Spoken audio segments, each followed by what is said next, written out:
ನೋಡ್ತಾ ಇದ್ದೀವಿ ಇಡೀ ವಿಶ್ವದಾದ್ಯಂತ ಅಮೇರಿಕಾ ಹೇರ್ತಿರುವಂತಹ ಆ ಸುಂಕ ಸಮರದಿಂದಾಗಿ ಯಾವೆಲ್ಲ ರಾಷ್ಟ್ರಗಳು ಕಂಗೆಟ್ಟು ಹೋಗ್ತಾ ಇದೆ ಅಂತೇಳಿ, ಅದರಲ್ಲೂ ನಮ್ಮ ಭಾರತ ಬಹಳ ರೀತಿಯಲ್ಲಿ ವಿಶ್ಲೇಷಣೆ ಮಾಡಲಾಗ್ತಿದೆ. 50% ಟ್ಯಾರಿಫನ್ನು ಹಾಕಿದಂತಹ ಪರಿಣಾಮವಾಗಿ ಭಾರತ ಆರ್ಥಿಕತೆಯಾಗಿ ದುರ್ಬಲಗೊಳ್ಳುತ್ತೆ, ರಾಜತಾಂತ್ರಿಕ ಸಂಬಂಧಗಳು ಹಾಳಾಗುತ್ತೆ, ಬರ್ಬಾದಾಗ್ಬಿಡುತ್ತೆ. ಈ ರೀತಿಯಾದಂಥ ಚರ್ಚೆಗಳು ಒಂದು ಕಡೆ ನಡೀತಾ ಇದೆ. ಇಲ್ಲ, ಒಳ್ಳೆಯದಾಯಿತು, ಟ್ರಂಪ್ಗೆ ಪಾಠ ಕಲಿಸಲಿಕ್ಕೆ ಇದೊಂದು ಉತ್ತಮವಾದಂಥ ಅವಕಾಶ, ಆ ರೀತಿಯಾದಂಥ ಚರ್ಚೆಗಳು ಕೂಡ ನಡೀತಾ ಇದೆ. ಆದರೆ ಜಗತ್ತಿನ ಆರ್ಥಿಕತೆಯಲ್ಲಿ ಒಂದು ದೊಡ್ಡ ಮೂರನೇ ಶಕ್ತಿಯಾಗಿ ಭಾರತ, ರಷ್ಯಾ ಮತ್ತು ಚೀನಾ, ಈ ಮೂರು ದೇಶಗಳ ಒಕ್ಕೂಟ ಏನಂತ ಕರಿತೀವಿ ನಾವು, ಅದು ನಿರ್ಮಾಣ ಆಗುತ್ತಾ ಅಂದರೆ RCE ಅಂತ ಕರಿತೀವಿ ನಾವು. ಈಗಾಗಲೇ ಪ್ರಧಾನಿ ನರೇಂದ್ರ ಮೋದಿ ಅವರು ಜಪಾನ್ಗೆ ಹೋಗಿದ್ರು. ಅವರು ಕೂಡ 6 ಲಕ್ಷ ಕೋಟಿ ಬಂಡವಾಳ ಹೂಡಿಕೆ ಮಾಡ್ತೀವಿ ಅಂತ ಘೋಷಣೆಯನ್ನು ಮಾಡಿದ್ದಾರೆ. ಅಂದರೆ ಜಪಾನ್ ಮತ್ತು ಭಾರತದ ನಡುವೆ ಒಂದು ರೀತಿ ತಂತ್ರಜ್ಞಾನದ ಕ್ರಾಂತಿ ಉಂಟಾಗುವ ಒಂದು ನಿರೀಕ್ಷೆಗಳು ಹುಟ್ಟು ಹಾಕ್ತಾ ಇದೆ. ಅದರ ಜೊತೆಗೆ ಚೀನಾಗೆ ಹೋಗಿದ್ದಾರೆ. ನೋಡಿ, ಗಲ್ವಾನ್ ಕಣಿವೆ ಸಂಘರ್ಷ ಆಯಿತು. 7 ವರ್ಷಗಳಾದ ಮೇಲೆ ಮೋದಿಯವರಲ್ಲಿ ಭೇಟಿ ಕೊಟ್ಟಿದ್ದಾರೆ. ಇದು ಕೂಡ ಮಹತ್ವದ ಪಾತ್ರವನ್ನು ವಹಿಸ್ತಾ ಇದೆ. ಆದರೆ ನಮ್ಮ ಪ್ರಶ್ನೆ ಇರೋದಿಲ್ಲಿ, ಅಮೇರಿಕವನ್ನು ಬಿಟ್ಟರೆ ಭಾರತ ಉಸಿರಾಡುತ್ತೆ, ಅದಕ್ಕೇನು ಕೊರತೆ ಇಲ್ಲ. ಆದರೆ ಹೇಗಿರುತ್ತೆ ಅಂಥೇಳಿ ಊಹಿಸ್ಕೊಳ್ಳೋಕೆ ಸಾಧ್ಯನಾ? ಅಥವಾ ಅಮೇರಿಕದ ಮೇಲೆ ನಾವು ಜಾಸ್ತಿ ಡಿಪೆಂಡ್ ಆಗಿದ್ದೀವಾ? ಅಮೇರಿಕವನ್ನು ಹೊರತುಪಡಿಸಿದರೆ ನಮ್ಮ ವ್ಯವಸ್ಥೆಗಳು ಅಥವಾ ಒಪ್ಪಂದಗಳು, ಜೊತೆಗೆ ಆರ್ಥಿಕತೆ, ಉತ್ಪಾದನೆ ಆಗಿರ್ಬೋದು, ವ್ಯಾಪಾರ ವಹಿವಾಟು ಹೇಗಿರುತ್ತೆ? ಭಾಳ ಆರ್ಥಿಕ ತಜ್ಞರು ಹೇಳ್ತಾ ಇದ್ದಾರೆ, ಹೊಡೆತ ಬೀಳುತ್ತೆ ಅಂಥೇಳಿ. ಕೆಲವೊಬ್ಬರು ಏನೋ ಅದರಿಂದ ನಷ್ಟ ಆಗೋದು ನಮಗೇನಿಲ್ಲ, ಅನುಕೂಲನೇ ಆಯಿತು ಅಂಥೇಳಿ. ಆದರೆ ಈಗ ನಮ್ಮದಿರುವಂತಹ ಪ್ರಶ್ನೆ, ರಷ್ಯಾ ಮತ್ತು ಚೀನಾ ಈ ಎರಡೂ ದೇಶಗಳ ನಡುವಿನ ನಮ್ಮ ಸಂಬಂಧ ಎಲ್ಲಿವರೆಗೂ ಇರುತ್ತೆ ಹಾಗಾದರೆ? ಯಾಕೆಂದರೆ ಈ ಚೀನಾವನ್ನು ನಂಬೋಕ್ಕಾಗೋದಿಲ್ಲ. ಪಾಕ ಪೋಷಿತ ರಾಷ್ಟ್ರ ಮೊದಲೇ, ಅದು ಹೇಳೋಕ್ಕಾಗೋದಿಲ್ಲ, ಯಾವಾಗ ಬೇಕಾದರೂ ಕೂಡ ಕೈ ಎತ್ತಬಹುದು. ಆ ಸಾಧ್ಯತೆಗಳು ಇರೋದ್ರಿಂದಾಗಿ ಈಗ ರಷ್ಯಾ ನಮಗೆ ಎಷ್ಟರ ಮಟ್ಟಿಗೆ ಬೆನ್ನೆಲುಬಾಗಿ ನಿಲ್ಲುತ್ತೆ ಅನ್ನೋದು ಕೂಡ ಬಹಳ ಪ್ರಶ್ನೆ ಆಗಿದೆ. ಇದೆಲ್ಲದರ ಬಗ್ಗೆ ಚರ್ಚೆ ಮಾಡಲಿಕ್ಕೆ ನಮ್ಮ ಜೊತೆಗೆ ಅತಿಥಿಗಳು ಜಾಯ್ನ್ ಆಗಿದ್ದಾರೆ. BJP ವಕ್ತಾರರಾಗಿರುವಂತಹ ವಿಜಯ್ ಪ್ರಸಾದ್ ಅವರು ಇದರ ಕಾರ್ಯಕ್ರಮಕ್ಕೆ ಸ್ವಾಗತ ಮಾಡ್ತೀನಿ. ಸರ್ ನಮಸ್ತೆ, ಕಾರ್ಯಕ್ರಮಕ್ಕೆ ಸ್ವಾಗತ. ನಮಸ್ಕಾರ. ಹಾಗೆ ಕಾಂಗ್ರೆಸ್ ವಕ್ತಾರರಾಗಿರುವಂತಹ ನಂದನ್ ಕಶ್ಯಪ್ ಅವರು ಜಾಯ್ನ್ ಆಗಿದ್ದಾರೆ. ಸರ್ ತಮಗೂ ಕೂಡ ಸ್ವಾಗತ. ಆರ್ಥಿಕ ತಜ್ಞರು ಕೃಷ್ಣರಾಜ್ ಅವರು ನಮ್ಮಲ್ಲಿ ಜಾಯ್ನ್ ಆಗ್ತಿದ್ದಾರೆ ಝೂಮ್ ಲೈವಲ್ಲಿ. ಸರ್ ತಮಗೂ ಕೂಡ ಸ್ವಾಗತ ಕಾರ್ಯಕ್ರಮಕ್ಕೆ. Thank you Prabhu. Yes sir. Sir ಮೊದಲು ನಿಮ್ಮಿಂದನೇ ಶುರು ಮಾಡ್ತಾ ಇದ್ದೀನಿ. ಇದ್ರ ಬಗ್ಗೆ ಆಲ್ರೆಡಿ ಒಂದು 2-3 ಚರ್ಚೆಯಲ್ಲಿ ನಾನು ಭಾಗವಹಿಸಿದ್ದೆ, ಮಾತಾಡಿದ್ದೇನೆ. ನನ್ನ ನೇರ ಪ್ರಶ್ನೆ ಈಗ, ಅಮೇರಿಕಾವನ್ನು ಅವಲಂಬನೆಯಾಗದೆ ಭಾರತಕ್ಕೆ ಉಂಟಾಗುವಂತಹ ಆರ್ಥಿಕ ಪರಿಣಾಮಗಳೇನು ಅನ್ನೋದು. ಅಂದರೆ ವ್ಯಾಪಾರ ವಹಿವಾಟು ಏನೇನೂ ಇಲ್ಲ, ಅಮೇರಿಕ ಜೊತೆಗೆ ನಮ್ಮ ಸಂಬಂಧ ಹಳಿಸಿದೆ, ಹಾಗಾಗಿ ಭಾರತ ಸದೃಢವಾಗಿ ಮುಂದುವರಿಬೋದಾ ಅಥವಾ ಏನಾದರೂ ಹೊಡೆತ ಬೀಳ್ಬೋದಾ ಅಂತ ಸರ್ ನೇರವಾಗಿ? ಟ್ರಂಪ್ ಅವರು ವಿಧಿಸಿರುವಂತಹ 50% ಟ್ಯಾರಿಫ್ ಏನಿದೆ, ಇದು ಇಂಡಿಯಾದ ಆರ್ಥಿಕತೆಗೆ ಖಂಡಿತವಾಗಿ ಆರ್ಥಿಕ ಹೊಡೆತವನ್ನು ಉಂಟು ಮಾಡ್ತಾ ಇದೆ. ಓಕೆ. ಯಾಕಂತಂದ್ರೆ ನಮ್ಮ ಎಕ್ಸ್ಪೋರ್ಟ್ಸು ಅಮೆರಿಕಕ್ಕೆ $87 ಬಿಲಿಯನ್ ಅಷ್ಟು ಇದೆ. ಓಕೆ. ಅದರಲ್ಲೂ ಕೆಲವೊಂದು ವಲಯಗಳಲ್ಲಿ ಈಗ ಮರ್ಚೆಂಡೈಸ್ ಇರ್ಬೋದು, ಟೆಕ್ಸ್ಟೈಲ್, ಹೌದು, ಮತ್ತೆ ಈ ಒಂದು ಫಿಶ್ ಎಕ್ಸ್ಪೋರ್ಟ್ ಇರ್ಬೋದು, ಓಕೆ, ಮತ್ತೆ ಅದೇ ರೀತಿ ಬಂದಾಗ ಲೆದರ್ ಎಕ್ಸ್ಪೋರ್ಟ್ಸ್ ಇರ್ಬೋದು. There are several other exports like textile, diamonds, gold, ಮತ್ತೆ ಜ್ಯುವೆಲರಿ ಇರ್ಬೋದು, ಹೌದು, ಮತ್ತೆ ಮೆಷಿನರಿ ಅಂಡ್ ಮೆಕ್ಯಾನಿಕಲ್ ಅಪ್ಲಯನ್ಸಸ್ ಇರ್ಬೋದು, ಅಗ್ರಿಕಲ್ಚರ್ ಅಲ್ಲಿ ಮೀಟು ಮತ್ತೆ ಪ್ರೊಸೆಸ್ಡ್ ಫುಡ್ ಕೂಡ. ಓಕೆ. ಅದೇ ರೀತಿ ಸ್ಟೀಲ್, ಅಲ್ಯೂಮಿನಿಯಂ, ಕಾಪರ್ ಕೂಡ ಸಾಕಷ್ಟು ಎಕ್ಸ್ಪೋರ್ಟ್ ಮಾಡ್ತಾ ಇದೀವಿ. ಆರ್ಗ್ಯಾನಿಕ್ ಕೆಮಿಕಲ್ಸ್, ಓಕೆ, ಮತ್ತೆ ಹ್ಯಾಂಡಿಕ್ರಾಫ್ಟ್ಸು, ಹೀಗೆ ಹಲವಾರು ಎಕ್ಸ್ಪೋರ್ಟ್ಸ್ ಕಮಾಡಿಟೀಸ್ನ ನಾವು ಗಮನಿಸೋದಾದ್ರೆ ಅರೌಂಡ್ $87 ಬಿಲಿಯನ್ ಅಷ್ಟು ಎಕ್ಸ್ಪೋರ್ಟ್ಸು ಅಮೆರಿಕಕ್ಕೆ ಆಗ್ತಾ ಇದೆ ಭಾರತದಿಂದ. ಓಕೆ. ಅದರಿಂದ ಏನಾಗ್ತಾ ಇದೆ ಅಂತಂದ್ರೆ, ಆಲ್ ಆಫ್ ಎ ಸಡನ್ ಏನಾಗ್ತಿದೆ, 50% ಟ್ಯಾರಿಫ್ನ ಇನ್ಕ್ರೀಸ್ ಮಾಡೋದ್ರಿಂದ ಆಫ್ ಆಫ್ ಇಟ್ ಅಂತಂದ್ರೆ ಅರೌಂಡ್ $45 ಬಿಲಿಯನ್ ಅಷ್ಟು ನಾವು ವ್ಯಾಪಾರವನ್ನ ಅಮೆರಿಕದ ಜೊತೆ ಕಳ್ಕೊಳ್ತಾ ಇದೀವಿ. ಸೊ ಹೀಗೇನಾಗಿದೆ, ಕೆಲವೊಂದು ವಸ್ತುಗಳು ತಯಾರಾಗ್ಬಿಟ್ಟಿದೆ ಭಾರತದಲ್ಲಿ, ಆ ವಸ್ತುಗಳಿಗೆ ಬೇರೆ ಮಾರುಕಟ್ಟೆ ಇಲ್ಲ, ಅದನ್ನ ಅಮೆರಿಕದಲ್ಲಿ ಮಾರಾಟ ಮಾಡ್ಲಿಕ್ಕೂ ಆಗೋದಿಲ್ಲ, ಅಷ್ಟು ಎಕ್ಸಾರ್ಬಿಡೆಂಟ್ ಪ್ರೈಸ್ ಅಲ್ಲಿ ಅದು ಯಾರು ಕೊಂಡ್ಕೊಳ್ಳೋದಿಲ್ಲ ಅಲ್ಲಿ. ಆಕ್ಚುಲಿ ಇದು ಭಾರತದ ವಸ್ತುಗಳು ಚೀಪ್ ಆಗಿ ಅಮೆರಿಕನ್ಸ್ಗೆ ಸಿಗ್ತಾ ಇತ್ತು, ಅದರಿಂದ ಅವರ ವೆಲ್ಫೇರ್ ಕೂಡ ಹೆಚ್ಚಾಗ್ತಿತ್ತು, ಅಂದ್ರೆ ಸೇವಿಂಗ್ ಆಗ್ತಾ ಇತ್ತು ಅವರಿಗೆ. ಓಕೆ. ಬಟ್ ಅವರು ಈಗ ಟ್ಯಾರಿಫ್ ಅಂತಂದ್ರೆ ಎರಡು ದಿಕ್ಕಿನಲ್ಲೂ ಯೋಚನೆ ಮಾಡಬೇಕಾಗುತ್ತೆ. ಒಂದು ವಿಧಿಸುವಂತ ಕಂಟ್ರಿ ಮತ್ತೆ ವಿಧಿಸಿದ ಕಂಟ್ರಿ. ಓಕೆ. ಈಗ ಅಮೆರಿಕಕ್ಕೆ ಇದು ಹೆಚ್ಚು ಪರಿಣಾಮ ಉಂಟಾಗುತ್ತೆ. ಆದರೆ ಭಾರತವು ಕೂಡ ಅಮೆರಿಕದ ಮೇಲೆ ಸಾಕಷ್ಟು ಇಂಪೋರ್ಟ್ಸ್ಗಳಿಗೆ ಡಿಪೆಂಡ್ ಆಗಿರುವಂಥದ್ದು. ಎಸ್ಪೆಷಲಿ ಈ ಟೆಕ್ನಾಲಜಿ ಮೇಲೆ ಸಾಕಷ್ಟು ಡಿಪೆಂಡ್ ಆಗ್ತಾ ಇದೆ. ಅದರಲ್ಲೂ ಈಗ ಮೊಬೈಲ್ ಫೋನ್ಸ್, ಐಫೋನ್ಸ್ ಏನಿದೆ ಅದರ ಎಕ್ಸ್ಪೋರ್ಟ್ ಇದೆ, ಬಟ್ ಎಕ್ಸ್ಪೋರ್ಟ್ ಮೇಲೆ ಅವರು ಯಾವುದೇ ಟ್ಯಾರಿಫನ್ನು ಹಾಕಿಲ್ಲ. ಹೌದು. ಅದೇ ಅರೌಂಡ್ ಎಷ್ಟು ಎಕ್ಸ್ಪೋರ್ಟ್ ಆಗ್ತಾ ಇದೆ ಅಂತಂದ್ರೆ 10.6 ಬಿಲಿಯನ್ ಸ್ಮಾರ್ಟ್ ಫೋನ್ಸ್ ಇಂಡಿಯಾದಿಂದ ಎಕ್ಸ್ಪೋರ್ಟ್ ಆಗ್ತಾ ಇದೆ. ಸೊ ಅದಕ್ಕೆ ಟ್ಯಾರಿಫ್ ಇಲ್ಲ, ಬಟ್ ಬೇರೆದಕ್ಕೆಲ್ಲ ಟ್ಯಾರಿಫ್ ಆಗ್ತಾ ಇದ್ದಾರೆ. ಸೊ ಇದರಿಂದ ಏನಾಗ್ತಾ ಇದೆ, ಎಸ್ಪೆಷಲಿ ಈ ಒಂದು ಡೈಮಂಡ್ ಉತ್ಪಾದನೆ ಇರ್ಬೋದು, ಅದರ ರಿಲೇಟೆಡ್ ಜ್ಯುವೆಲರಿ ಇರ್ಬೋದು, ಫಿನಿಶ್ಡ್ ಪ್ರಾಡಕ್ಟ್ಸ್ ಇರ್ಬೋದು, ಲೆದರ್ ಪ್ರಾಡಕ್ಟ್ಸ್ ಇರ್ಬೋದು, ಮರ್ಚೆಂಡೈಸ್ ಇರ್ಬೋದು, ಲೆದರ್ ಪ್ರಾಡಕ್ಟ್ಸ್ ಇರ್ಬೋದು, ಸೊ ಅಗ್ರಿಕಲ್ಚರ್ ಪ್ರಾಡಕ್ಟ್ಸ್ ಎಸ್ಪೆಷಲಿ ಅದ್ರ ಮೇಲೆ ತೊಂದರೆ ಆಗೋದ್ರಿಂದ ಬೇರೆ ಮಾರುಕಟ್ಟೆನ ಲಭ್ಯತೆ ಕಡಿಮೆ. ಈಗ ತಕ್ಷಣ ಮಾರುಕಟ್ಟೆ ಹುಡ್ಕೋದು ಅಷ್ಟು ಸುಲಭ ಅಲ್ಲ ಇಂಟರ್ನ್ಯಾಷನಲ್ ಇದರಲ್ಲಿ, ಯಾಕಂದ್ರೆ ಸಾಕಷ್ಟು ಅಗ್ರಿಮೆಂಟ್ಸ್ ಮೊದಲೇ ಆಗಿರ್ತದೆ, ಟ್ರೇಡ್ ಅಗ್ರಿಮೆಂಟ್ಸ್. ಸೊ ಇದರಿಂದ ಏನಾಗ್ತದೆ, ಭಾರತದ ಒಂದು ಎಕ್ಸ್ಪೋರ್ಟ್ ಕಡಿಮೆ ಆಗೋದ್ರಿಂದ ಈ ಟ್ರೇಡ್ ಡಿಫಿಸಿಟ್ ಅಂತ ಏನು ಹೇಳ್ತೀವಿ, ಅಥವಾ ಒಂದು ಆಯಿಲ್ನ ಜಾಸ್ತಿ ಇಂಪೋರ್ಟ್ ಮಾಡ್ಕೊಳ್ತಾ ಇದೀವಿ, ಅದರದ್ದು ಡಿಫಿಸಿಟ್ ಜಾಸ್ತಿ ಆಗುತ್ತೆ. ಅಂದರೆ ಜಾಸ್ತಿ we have to pay from out of our foreign ಕರೆನ್ಸೀಸ್ನ ಏನು ರಿಸರ್ವ್ ಬ್ಯಾಂಕ್ ಆಫ್ ಇಂಡಿಯಾದಲ್ಲಿ ಇಟ್ಕೊಂಡಿದ್ದೀವಿ, ಅದರಿಂದ ಕೊಡಬೇಕಾಗುತ್ತೆ.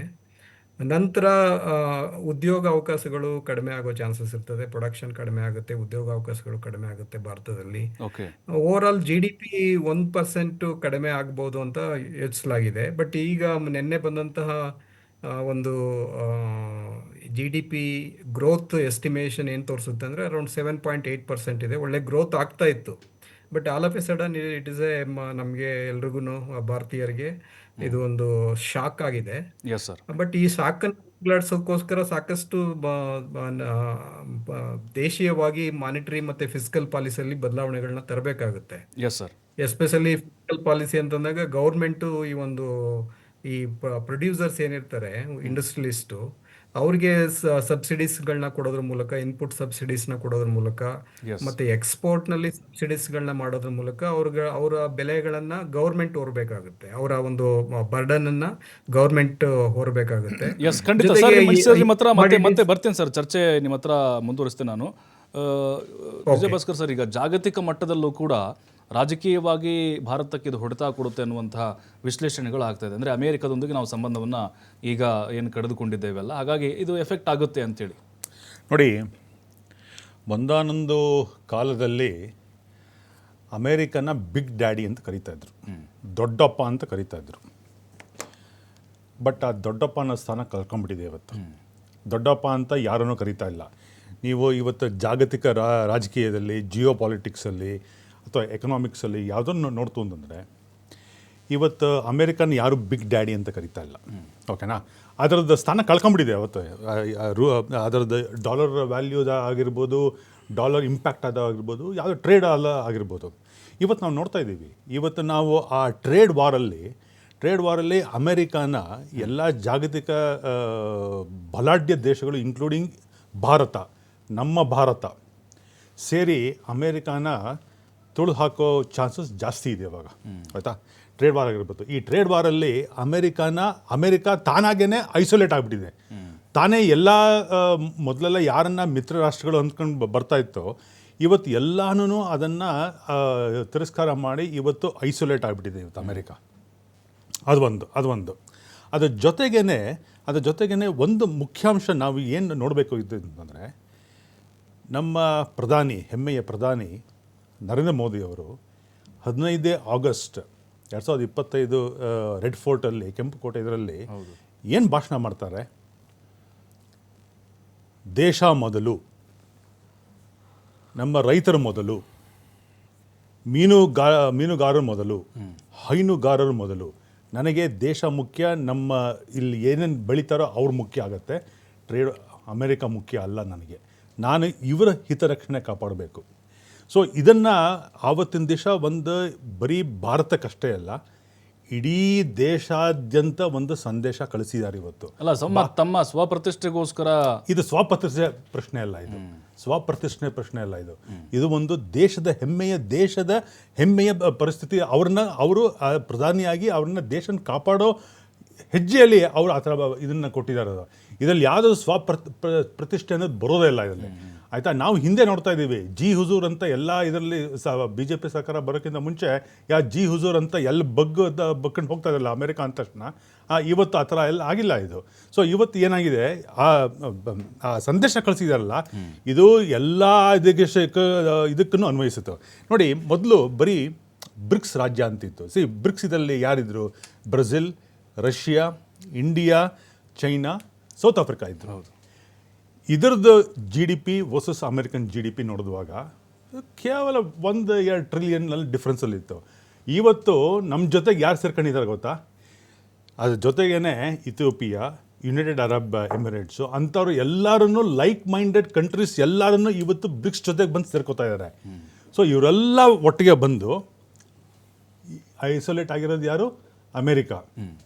ಐಸೋಲೇಟ್ ಆದಮೇಲೆ ಏನಾಗ್ತಾಯಿದೆ ಗೊತ್ತಾ? ಇವಾಗ ಅಮೇರಿಕನ್ ಡಾಲರ್ ವ್ಯಾಲ್ಯೂ ಅದು ಏನು ಮೊದಲಿತ್ತೋ ಅದಷ್ಟನ್ನು ಕಳ್ಕೊತಾ ಇದೆ. ಇವತ್ತಿನ ದಿವಸ ಆ ಬ್ರಿಕ್ಸ್ ರಾಜ್ಯಗಳು ಬಂದುಬಿಟ್ಟು ತಾವೇ ಒಂದು ಸ್ವಂತ ಕರೆನ್ಸಿ ಮಾಡ್ತು ಅಂತಂದರೆ ಈ ಅಮೇರಿಕನ್ ಡಾಲರ್ಗೆ ಏನು ಬೆಲೆ ಇರುತ್ತೆ?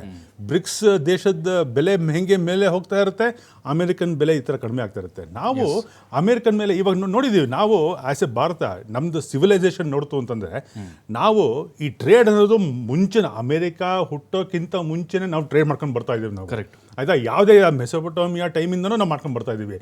300 BCEಯಿಂದನೇ ನಾವು ಮಾಡ್ಕೊಂಡು ಬರ್ತಾ ಇದ್ದೀವಿ. ನಮಗೆ ಹೊಸದಲ್ಲ. ನೋಡಿ, ನಮ್ಮನ್ನು ಬ್ರಿಟಿಷ್ ಅವರು ಬಟ್ ಎಫೆಕ್ಟ್ ಆಗುತ್ತೆ ಸರ್, ಎಫೆಕ್ಟ್ ಆಗುತ್ತೆ. ಹೇಳ್ತೀನಿ, 4 ಲಕ್ಷ ಕೋಟಿ 4 ಲಕ್ಷ ಕೋಟಿ ರಫ್ತು ಆಗ್ತಾ ಇದೆ. ಯಾವ ತರ ನೋಡೋದ್ರ ಮೇಲೆ ಹೋಗುತ್ತೆ. ಏಕಾಏಕಿ ನಿಮಗೆ ಬೇರೆ ಬೇರೆ ದೇಶಗಳು ಇನ್ವೆಸ್ಟ್ ಮಾಡಕ್ ಬರುತ್ತೆ, ಅದು ಒಂದೇ ಸರಿಗೆ ಆಗಲ್ಲ. ಅದು ಇಲ್ಲ, ನಾ ಒಂದು ಹೇಳ್ತೀನಿ ನೋಡಿ, ನಾವು ಒಪ್ಕೊಳ್ಳೋ ವಿಷಯ ಅಲ್ಲ ಇಲ್ಲಿ, ಇದ್ರಲ್ಲಿ ಚರ್ಚೆ ಮಾಡೋ ವಿಷಯ ಏನು ಅಂತಂದ್ರೆ, ನಾವು ಬ್ರಿಟಿಷರು ನಮ್ಮನ್ನು ಭಾರತನ 200 ವರ್ಷಗಳ ಕಾಲ ಆಳಿ ಅವರನ್ನು ಎದುರಿಸಿ ಹೊರಗಡೆ ಬಂದವರು ನಾವು, ಆಯಿತಾ. ಈ ಒಂದು ಟ್ರೇಡ್ ವಾರ್ಗೆ ನಾವು ಅಮೆರಿಕಾಗೆ ಹೆದರ್ಕೋತೀವಿ, ನಾವು ಖಂಡಿತವಲ್ಲೇ ಹೆದರ್ಕೊಳ್ಳಲ್ಲ. ಇವತ್ತು ಏನಾಗಿದೆ ಅಂತಂದರೆ, ಇವತ್ತು ನೋಡಿ, ನಾವು ಇನ್ನೊಂದು ಸಿಂಪಲ್ ಎಕ್ಸಾಂಪಲ್, ವಜ್ರದ ವ್ಯಾಪಾರಿಗಳು ಬೀದಿಗೆ ಬಂದಿದ್ದಾರೆ, ಗುಜರಾತ್ನಲ್ಲೇ ಬಂದಿದ್ದಾರೆ, ಇವತ್ತು ಅವರೇ ಹೇಳ್ತಾ ಇದ್ದಾರೆ. ಇಲ್ಲ, ಇವತ್ತು ವ್ಯಾಪಾರಿಗಳು ಏನು ಹೇಳ್ತಾ ಇದ್ದಾರೆ, ನಮ್ಮ ಪ್ರಧಾನಿ, ಹೆಮ್ಮೆಯ ಪ್ರಧಾನಿ ಮೋದಿಯವರು ನಮ್ಮ ದೇಶದ ಹಿತರಕ್ಷಣೆ ಕಾಪಾಡ್ಕೊಂಡಿದ್ದಾರೆ, ಆಯಿತಾ. ಇವತ್ತಿನ ದಿವಸ ನಾವು ಹೈನುಗಾರಿಕೆ, ಹಾಲಿನ ಉತ್ಪಾದಕರಿಗೆ ನಾವು ಯಾವ ಥರ ಬೆಂಬಲವಾಗಿ ನಿಂತಿದ್ದೀವಿ ಅಂತಂದರೆ ಅದಕ್ಕೆ ಪ್ರಧಾನಮಂತ್ರಿ ಮೋದಿ ಅವರೇ ಕಾರಣ ಇದಕ್ಕೆ, ಆಯಿತಾ. ಇನ್ನೊಂದು ಒಂದೇ 5 ಸೆಕೆಂಡ್ ಹೇಳ್ಬಿಡ್ತೀನಿ. ನಾವು ಯಾವ ಥರ ಬಲಿಷ್ಠವಾಗಿದ್ದೀವಿ ಅಂತಂದರೆ, ನಮ್ಮನ್ನು ಕೋವಿಡ್ ಟೈಮಲ್ಲಿ ಎಲ್ಲ ದೇಶದವರು ನಮ್ಮನ್ನು ಗೋಡೆಗೆ ತಳ್ಳಿಬಿಟ್ಟಿದ್ರು. ವ್ಯಾಕ್ಸಿನ್ ಇಲ್ಲ, ಇಂಡಿಯಾ ಬರ್ಬಾದ್ ಆಗ್ಬಿಡುತ್ತೆ, ವ್ಯಾಕ್ಸಿನೇಷನ್ ಇಲ್ಲ, ಎಷ್ಟು ಜನ ಲಸಿಕೆ ಕೊಡೋಕ್ಕಿಲ್ಲ ಅಂತ. ಆವತ್ತಿನ ದಿವಸ ನಮ್ಮ ಪ್ರಧಾನಿಯವರು ನಮ್ಮ ಭಾರತ್ ಬಯೋಟೆಕ್ ಹಿಂದೆ ನಿಂತ್ಕೊಂಡು, ಸೀರಮ್ ಇನ್ಸ್ಟಿಟ್ಯೂಟ್ ನಿಂತ್ಕೊಂಡು ಕೋವಿಶೀಲ್ಡ್, ಕೋವ್ಯಾಕ್ಸಿನನ್ನು ನಾವೇ ತಯಾರು ಮಾಡಿದ್ವಿ.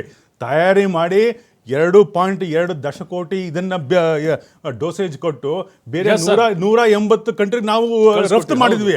ಅದರದ್ದು ನಮ್ಮ ಹೆಮ್ಮೆ. ಇವತ್ತಿನ ದಿವಸ ಅದೆಲ್ಲಾನು ಇವತ್ತು ನಮ್ಮ ಭಾರತದ ಪರವಾಗಿ ಎಲ್ಲ ದೇಶದವ್ರು ನಮ್ಮ ಪರವಾಗಿ ನಿಂತಿದ್ದಾರೆ. ಖಂಡಿತ ಬರ್ತೀನಿ ಸುಂದರ್. ಬ್ರೇಕ್. ಕಶ್ಯಪೂರ್, ಈಗ ಕೇಂದ್ರದ ಈ ನಿರ್ಧಾರ ಏನಿದೆ, ನಾವು ಟ್ರಂಪ್ ಅವರ ಬೆದರಿಕೆಗಳಿಗೆ ಬಗ್ಗೋದಿಲ್ಲ, ನಾವು ರಷ್ಯಾ ಇದೆ, ಚೀನಾ ಇದೆ, ಬೇರೆ ಬೇರೆ ದೇಶಗಳಿದ್ದಾವೆ, ನಮಗೆ ಆಹ್ವಾನ ಕೊಡ್ತಾ ಇದ್ದಾರೆ, ನಾವು ಮತ್ತೆ ಆರ್ಥಿಕವಾಗಿ ಮುನ್ನುಗ್ತೀವಿ ಅನ್ನುವಂಥ ಒಂದು ನಿಲುವು ಕೇಂದ್ರದ್ದು. ಇದಕ್ಕೆ ನೀವು ಬೆಂಬಲ ಇದೆಯಾ ಅಂತ ವಿರೋಧ ಪಕ್ಷ ಆಗಿ? ನೋಡಿ, ಇದೇ ರಷ್ಯಾದ ಹತ್ರ ಇದು ಕೇಂದ್ರ ಸರ್ಕಾರ ಆಯಿಲ್ ಇಂಪೋರ್ಟ್ ಮಾಡ್ಕೋತಾ ಇದೆ ಅಟ್ ದಿ ಲೋವರ್ ಕಾಸ್ಟು. ಅದನ್ನು ಸಾಮಾನ್ಯ ಜನರಿಗೆ ಪಾಸ್ ಮಾಡ್ತಾ ಇದೆಯಾ? ಇಲ್ಲ. ಸೆಕೆಂಡು, ಚೈನಾದೊಂದಿಗೆ ಪಾಕಿಸ್ತಾನ ಕೈ ಜೋಡಿಸಿದೆ. ಇದೇ ಅಟ್ಯಾಕ್ ಆದಾಗ ಅವ್ರಿಗೆ ಆರ್ಮ್ಸ್ ಸಪ್ಲೈ ಮಾಡಿದ್ರು. ಅವರೊಂದಿಗೆ ನಾವು ಕೈ ಜೋಡಿಸ್ಬೇಕಾ? ಅವಶ್ಯಕತೆ ಇಲ್ಲ. ಇದೇ ಚೈನಾದವರು ನಮ್ಮ ಅರುಣಾಚಲ್ ಪ್ರದೇಶನಲ್ಲಿ ಅತಿಕ್ರಮಣ ಮಾಡಿಕೊಂಡಿದ್ದಾರೆ. ಹೌದು, ರಾಜ್ಯಸಭೆಯಲ್ಲೂ ಲೋಕಸಭೆಯಲ್ಲೂ ಕೇಂದ್ರ ಸರ್ಕಾರ ಉತ್ತರ ಕೊಟ್ಟಿದೆ, ಹೌದು ಅತಿಕ್ರಮಣ ಮಾಡಿಕೊಂಡಿದೆ ಗಾಲ್ವನ್ ಪ್ರದೇಶದಲ್ಲಿ ಅಂತ. ಇದುವರೆಗೂ ಅವರು ಆ ಅತಿಕ್ರಮಣ ಪ್ರದೇಶವನ್ನು ಕ್ಲಿಯರ್ ಮಾಡಿಲ್ಲ. ಅವ್ರನ್ನ ನಂಬೋದ ನರಿಬುದ್ಧಿ ಚೈನಾನ? ಇಲ್ಲ. ರಷ್ಯಾದೊಂದಿಗೆ ನಾವು ಆಯಿಲ್ನ ಇಂಪೋರ್ಟ್ ಮಾಡ್ಕೊಂಡ್ವಿ ಅಟ್ ದಿ ಲೋವರ್ ರೇಟ್. ಅದು ಬೆನಿಫಿಟ್ ಆಗ್ತಿರೋದು ಅಂಬಾನಿಗೆ ಹೊರತು ನಮ್ಮ ರಾಜ್ಯದ ದೇಶದ ಜನರಿಗೆ ಆಗ್ತಾ ಇಲ್ಲ. ಸೆಕೆಂಡು, ಇದೇ ಟ್ರಂಪ್ ಟ್ಯಾರಿಫಿಂದ ಗುಜರಾತಿನ ಅವರ ವೋಟರ್ಸ್ ಅವರ ಸಪೋರ್ಟರ್ಸ್ಗೆ ಬಹಳ ಹೊಡೆತ ಬಿದ್ದಿದೆ. ನೀವೇ ಹೇಳಿದ್ರಿ, ಗೋಲ್ಡ್ ಮರ್ಚೆಂಟು, ಟೆಕ್ಸ್ಟೈಲ್ ಅವರು ತಿರುಪೂರಲ್ಲಿ, ನೋಯ್ಡಾದಲ್ಲಿ ಜನ ರಸ್ತೆಗೆ ಬರ್ತಾ ಇದ್ದಾರೆ, ಉದ್ಯೋಗ ಕಳೆದುಕೊಳ್ತಾ ಇದ್ದಾರೆ. ಅದರ ವಿರುದ್ಧವಾಗಿ ನರೇಂದ್ರ ಮೋದಿಯವರು ನಾನೇನು ಫೋನ್ ಮಾಡಿದಾಗ ಫೋನ್ ಎತ್ತಲಿಲ್ಲ, ಅದು ಮಾಡಲಿಲ್ಲ, ಇದು ಮಾಡಲಿಲ್ಲ ಅನ್ನೋ ಒಂದು ಸ್ಟೇಟ್ಮೆಂಟು ಮಾಧ್ಯಮದಲ್ಲಿದೆ ಬರ್ತಿದೆ ಹೊರತು ಸ್ಟ್ರಾಂಗ್ ರಿಯಾಕ್ಷನ್ ಏನೂ ಬರ್ತಾ ಇಲ್ಲ. 50% ಮೇಲೆ ಹೊಡೆತ ಬೀಳ್ತಾ ಇದೆ. ಏಷ್ಯಾದಲ್ಲಿ ನಮಗೆ ಹೈಯೆಸ್ಟ್ ಟ್ಯಾಕ್ಸ್ ಹಾಕ್ತಿದ್ದಾರೆ. ಚೈನಾದವ್ರಿಗೆ ಮತ್ತು ಬೇರೆ ಇತರ ರಾಷ್ಟ್ರದವ್ರಿಗೆ ಕಮ್ಮಿ ಲೋವರ್ ಟ್ಯಾಕ್ಸ್ ಆಗ್ತಿದೆ. ಆದರೆ ನಮ್ಮ ದೇಶಕ್ಕೆ, ಭಾರತಕ್ಕೆ 25% 30% ಮೇಲೆ ಟ್ಯಾಕ್ಸ್ ಹಾಕಿದ್ದಾರೆ ಅಂತ ಇದೇ ಒಬ್ಬ ದೇಶದ ಇದು ಆರ್ಥಿಕ ತಜ್ಞ ರಘುರಾಮ್ ರಾಜನ್ ಅವರು ಹೇಳಿದ್ದಾರೆ. ಇಟ್ ವಿಲ್ ಗೆಟ್ ವರ್ಸನ್ ಅಂತ. ಇದ್ರ ಬಗ್ಗೆ ಮಾತಾಡಿಲ್ಲ. ಇವರು BJP ಸ್ನೇಹಿತರು ಜಿ ಹುಜೂರ್ ಅಂತಿದ್ರು. ಇದನ್ನೇ ನರೇಂದ್ರ ಮೋದಿ ಸ್ಟೇಡಿಯಂಗೆ ಟ್ರಂಪ್ನ ಕರ್ಕೊಂಡು ಅಪ್ಕಿ ಬಾರ್ ಟ್ರಂಪ್ ಸರ್ಕಾರ ಅಂತ ಇದು ಎಲೆಕ್ಷನ್ ಕ್ಯಾಂಪೇನ್ ಮಾಡಿದ್ರೆ ಅವತ್ತೆಲ್ಲೋಗಿತ್ತು ನಿಮ್ಮ ಜಿ ಹುಜೂರು? ಹೌಡಿ ಮೋದಿ ಮಾಡಿದ್ರು ಅಲ್ಲ, ಅವತ್ತೆಲ್ಲೋಗಿದ್ರು ಜಿ ಹುಜೂರು? ಇದನ್ನೇ ಹಗ್ ಮಾಡಿದ್ರು. ಯಾವಾಗ ಕೋವಿಡ್ ಬರೋಕ್ಕೆ ಮುಂಚೆ, ಕೋವಿಡ್ ಬರೋಕ್ಕೆ ಒಂದು ಫೆಬ್ರವರಿ ಮಂತ್ನಲ್ಲಿ 2020 21 ಹೋಗ್ಬಿಟ್ಟು ಹಗ್ ಮಾಡಿದ್ರು. ಹೌದು, ಇವ್ರದ್ದು ಫೇಲ್ಡ್ ಡಿಪ್ಲೊಮೆಸಿ, ಬೆಸ್ಟ್ ಫ್ರೆಂಡ್ ಅಂತಾರೆ ಸರ್. Failed diplomacy. ನೀವು ಮಾತಾಡ್ತಾ ಇರ್ಬೇಕಾದ್ರೆ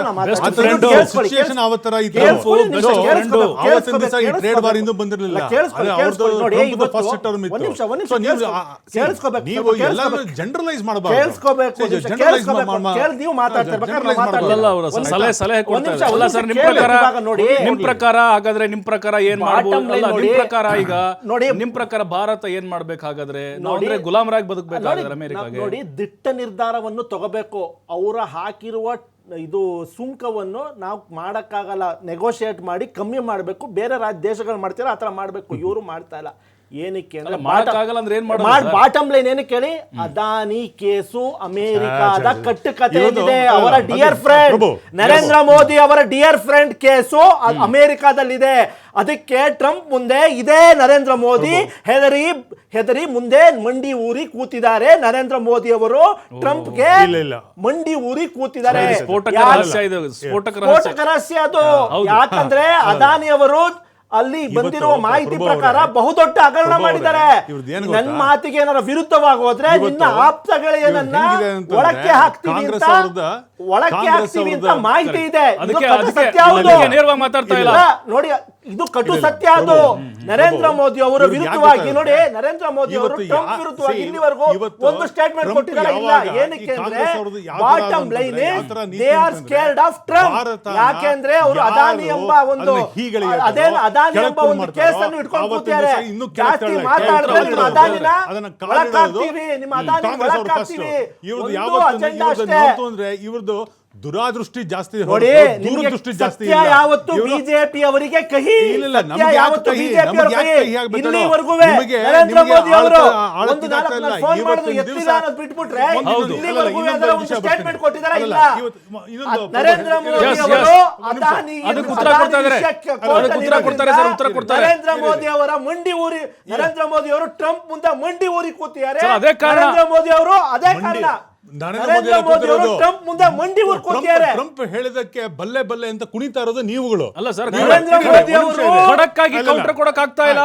ನರೇಂದ್ರ ಮೋದಿ ಅವರು ಇವತ್ತು ಮಂಡಿ ಊರಿ ಕೂತಿದ್ದಾರೆ. ಯಾವ್ದೋ ಒಂದು ವಿಷಯಕ್ಕೆ ಅಂದ್ರೆ ಮೇನ್ ಕಾರಣ ಇದ್ರೆ ಅದು ಅದಾನಿ ವಿಷಯ ಅಮೆರಿಕದ ಹೈಕೋರ್ಟ್ ನಲ್ಲಿ ಇದೆ. ಅತಿ ಶೀಘ್ರದಲ್ಲೇ ಅವರು ಕಾನೂನಿಗೆ ಒಳಪಡ್ತಾರೆ. ಅವರಿಗೆ ಶಿಕ್ಷೆ ಆಗುತ್ತೆ. ಅವ್ರನ್ನ ನಿರ್ಧಾರ ಮಾಡಿ ಅಮೆರಿಕದಲ್ಲಿ ಬಚಾವ್ ಮಾಡಬೇಕು. ಅದಕ್ಕೋಸ್ಕರನೇ ನಾನು ಆ ವಿಚಾರ ಅದಾನಿ ಸೇಫ್ ಇರ್ಬೇಕು ಒಂದೇ ಈ ನರೇಂದ್ರ ಮೋದಿಗೆ ನಮ್ಮ ರಾಜ್ಯದ ಮೇಲೆ 50 ಅಲ್ಲ 70% ತೆರಿಗೆ ಹಾಕಿ. ನನಗೆ ಬೇಕಾಗಿರೋದು ಅದಾನಿ ಮಾತ್ರ. 50 ಅಲ್ಲ 70% ಹಾಕಿ ನಾನು ಸುಮ್ಮನೆ ಈ ತರ ತಗೊಂಡಿದ್ದಾರೆ. ಇದೇ ನರೇಂದ್ರ ಮೋದಿ ಅವರು ಮಾತು ಕೂಡ ಆಡಿಲ್ಲ. ಬರ್ತೀನಿ ವಿಜಯ್ ಸರ್, ಬರ್ತೀನಿ ಒಂದೇ ನಿಮಿಷ ಉತ್ತರ ತಗೋತೀನಿ. ಕೃಷ್ಣರಾಜ್ ಸರ್, ಈಗ ಆಯ್ತು ನಮ್ಮ GDPಗೆ ಅದು ಹೊಡೆತ ಕೊಡುತ್ತೆ ಮತ್ತು ರಫ್ತಿನ ಮೇಲೂ ಕೂಡ ಎಫೆಕ್ಟ್ ಆಗುತ್ತೆ ಅಂತ ಹೇಳ್ತಿದ್ರಿ. ಖಂಡಿತವಾಗ್ಲೂ ಹಾಗೆ ಆಗುತ್ತೆ. ಆದರೆ ಈಗ ರಷ್ಯಾ ಮತ್ತು ಚೀನಾ ಜೊತೆಗೆ ನಮ್ಮ ಬಾಂಧವ್ಯ ಕೂಡ ಉತ್ತಮವಾಗಿರೋದ್ರಿಂದಾಗಿ, ಜಪಾನ್ ಕೂಡ ಈಗ ಭಾರತದಲ್ಲಿ ಇನ್ವೆಸ್ಟ್ ಮಾಡೋಕೆ ಒಪ್ಪಂದ ಮಾಡಿಕೊಂಡಿರೋದ್ರಿಂದಾಗಿ ಒಂದು ಹೊಸ ಜಾಗತಿಕ ವಲಯದಲ್ಲಿ ಒಂದು ಮೂರನೇ ಆರ್ಥಿಕ ಶಕ್ತಿ ಉಲ್ಬಣಗೊಳ್ಳುತ್ತಾ ಅಂತ ಈ ಮೂಲಕ ಅಮೆರಿಕಾಗೆ ಸಡ್ಡು ಹೊಡಿಬಹುದು ಅನ್ನೋದು ಸರ್. ಈಗ ಭಾರತ ಮೂರನೇ ಆರ್ಥಿಕ ಶಕ್ತಿಗೂನು ಜೊತೆಗೆ ಭಾರತದ ಆರ್ಥಿಕ ಅಭಿವೃದ್ಧಿಗೂ ಬಹಳ ವ್ಯತ್ಯಾಸಗಳಿದೆ. ಈಗ ಮೂರನೇ ಆರ್ಥಿಕ ಶಕ್ತಿ ಅಂತಂದ್ರೆ ಅದು ಕ್ರಮೇಣ ಹಾಗೆ ಆಗುತ್ತೆ, ಅದು over A period of time. ಅಂದ್ರೆ ಇಟ್ ಮೇ ಟೇಕ್ ಈ ರೀತಿ ಒಂದು ಇಂಟರ್ನ್ಯಾಷನಲ್ ಟ್ರೇಡ್ ಕಾನ್ಫ್ಲಿಕ್ಟ್ಸ್ ಇರೋದ್ರಿಂದ ಸ್ವಲ್ಪ ನಿಧಾನ ಆಗ್ಬೋದು. ಮೂರನೇ ಶಕ್ತಿಯಾಗಿ ಭಾರತ ದೇಶ ಹೊರ ಹೊಮ್ಮುತ್ತೆ. ಆದ್ರೆ ಇಲ್ಲಿ ಪ್ರಶ್ನೆ ಇರುವಂತದ್ದು, ಆ, ಆ, ಯಾವ ವೇಗದಲ್ಲಿ ಇಂಡಿಯಾ ಬೆಳಿಬೇಕು, ಅದು ಅದರ ಒಂದು ಆರ್ಥಿಕ ಚಟುವಟಿಕೆಗಳು ಹೇಗೆ ಕಡಿಮೆ ಆಗುತ್ತೆ ಅನ್ನೋದು, ಮತ್ತೆ ಇದು ಈ ಅಗ್ರಿಮೆಂಟ್ಸ್ ಎಲ್ಲ ದೀರ್ಘಾವಧಿಗೆ ಆಗುವಂಥದ್ದು, ತಕ್ಷಣನೇ ಅದು ಉಪಯೋಗ ಬರೋದಿಲ್ಲ. ಈಗ ಜಪಾನ್ ಜೊತೆ ಆಗಿರ್ಬೋದು, ಚೈನಾ ಜೊತೆ ಆಗಿರ್ಬೋದು, ಅಥವಾ ರಷ್ಯಾದ ಜೊತೆ ಆಗಿರ್ಬೋದು, ಕೆಲವೊಂದನ್ನ ಕಂಟ್ರೀಸ್ಗಳ ಜೊತೆ ನಾವು ಎಲ್ಲಾ ವಸ್ತುಗಳನ್ನು ಎಕ್ಸ್ಪೋರ್ಟ್ ಮಾಡ್ಲಿಕ್ಕಾಗಲ್ಲ. ಅವ್ರಿಗೆ ನಮ್ಮ ದೇಶದ ವಸ್ತುಗಳಿಗೆ ಮಾರುಕಟ್ಟೆನೂ ಇಲ್ಲ. ಈಗ ಫಾರ್ ಎಕ್ಸಾಂಪಲ್ ಕ್ಲೋತ್ಸ್, ಈಗ ಜಪಾನ್ ನಲ್ಲಿ ಮತ್ತೆ ಚೈನಾದಲ್ಲಿ ರಷ್ಯಾದಲ್ಲಿ ಮಾರ್ಕೆಟ್ಸ್ ಇಲ್ಲದೆ ಇರಬಹುದು. ಮತ್ತೆ ಜ್ಯುವೆಲರಿ ಅದೆಲ್ಲ ಅದಕ್ಕೆ ಮಾರುಕಟ್ಟೆ ಇಲ್ಲದೆ ಇರಬಹುದು, ಲೆದರ್ ಪ್ರಾಡಕ್ಟ್ಸ್ ಮಾರುಕಟ್ಟೆ ಇಲ್ಲದೆ ಇರಬಹುದು. ಹಾಗಾಗಿ ಮಾರುಕಟ್ಟೆನೂ ಇಂಪಾರ್ಟೆಂಟ್ ಆಗುತ್ತೆ.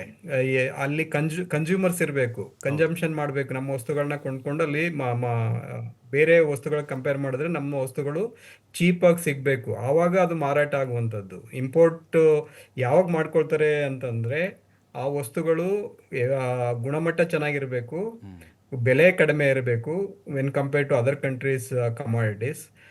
ಆವಾಗ ಮಾತ್ರ ಇಂಪೋರ್ಟ್ ಮಾಡ್ಕೊಳ್ಳುವಂಥದ್ದು. ಸೊ ಹೀಗಾಗಿ ಭಾರತ, ಚೈನಾ ಮತ್ತೆ ಜಪಾನು ಮತ್ತೆ ಇನ್ನಿತರ ಬ್ರಿಕ್ ಕಂಟ್ರೀಸ್ಗಳ ಜೊತೆ ವ್ಯಾಪಾರ ಸಂಬಂಧ ವೃದ್ಧಿ ಮಾಡೋದ್ರಲ್ಲಿ ಅನುಕೂಲ ಇದೆ, ಅನಾನುಕೂಲಕ್ಕಿಂತ ಅನುಕೂಲ ಜಾಸ್ತಿ ಇದೆ. ಬಟ್ ಅಮೆರಿಕದ ಜೊತೆ ಸಂಬಂಧ ಇದೆಯಲ್ಲ, ಅದು ಒಂದು ರೀತಿಯ ಇಂಪಾರ್ಟೆಂಟ್. ಬರೀ ನಾವು ಎಕ್ಸ್ಪೋರ್ಟ್ ಮಾತ್ರ ನೋಡ್ತಾ ಇದೀವಿ, ಬಟ್ ಇಂಪೋರ್ಟ್ಸ್ಗಳನ್ನ ನಾವು ಗಮನಿಸ್ತಾ ಇಲ್ಲ. ಸೊ ಇಂಪೋರ್ಟ್ಸ್ ಮೇಲೆ ಅವರು ಏನು ತೊಂದರೆ ಮಾಡದೇ ಇದ್ದಾಗ ಏನು ತೊಂದರೆ ಇಲ್ಲ. ಬಟ್ ಏನಾಗುತ್ತೆ, ಒಂದು ದೇಶ ಅಭಿವೃದ್ಧಿಯ ದೃಷ್ಟಿಯಲ್ಲಿ ನೋಡ್ಬೇಕು ಅಂತಂದ್ರೆ ಎಲ್ಲಾ ರಾಷ್ಟ್ರಗಳ ಜೊತೆ ಸಂಬಂಧ ಇರ್ಬೇಕು, ಟ್ರೇಡ್ ಎಸ್ಪೆಷಲಿ. ಅಲ್ಲ, ಬಟ್ 40 ದೇಶಗಳು ಮುಂದೆ ಬಂದಿದ್ದಾವೆ ಭಾರತದ ಈ ವ್ಯಾಪಾರ ವಹಿವಾಟಿಗೆ ಸಂಬಂಧಪಟ್ಟಂತೆ. ಅಲ್ಲೂ ಕೂಡ ನಮ್ಮ ಮಾರುಕಟ್ಟೆಯನ್ನು ವಿಸ್ತರಿಸಬಹುದು ಅನ್ನುವಂಥ ಚರ್ಚೆ, ಆಲ್ರೆಡಿ ಒಪ್ಪಂದ ಕೂಡ ಆಗಿದೆ ಅನ್ನುವಂಥ ಮಾಹಿತಿಗಳು ಬರ್ತಿದೆ ಸರ್. ಅದು ಕರೆಕ್ಟ್, ಮಾಡ್ಬೋದು, ಅದು ಮಾಡ್ಲಿಕ್ಕೆ ಅವಕಾಶಗಳಿದೆ. ಆದ್ರೆ ಅಮೆರಿಕನ ರೀಪ್ಲೇಸ್ ಮಾಡ್ಲಿಕ್ಕೆ ಒಂದ್ ಸ್ವಲ್ಪ ಕಷ್ಟ. ಅಮೆರಿಕದ ಸಂಬಂಧ ವೃದ್ಧಿ ಆಗ್ಲೇಬೇಕು.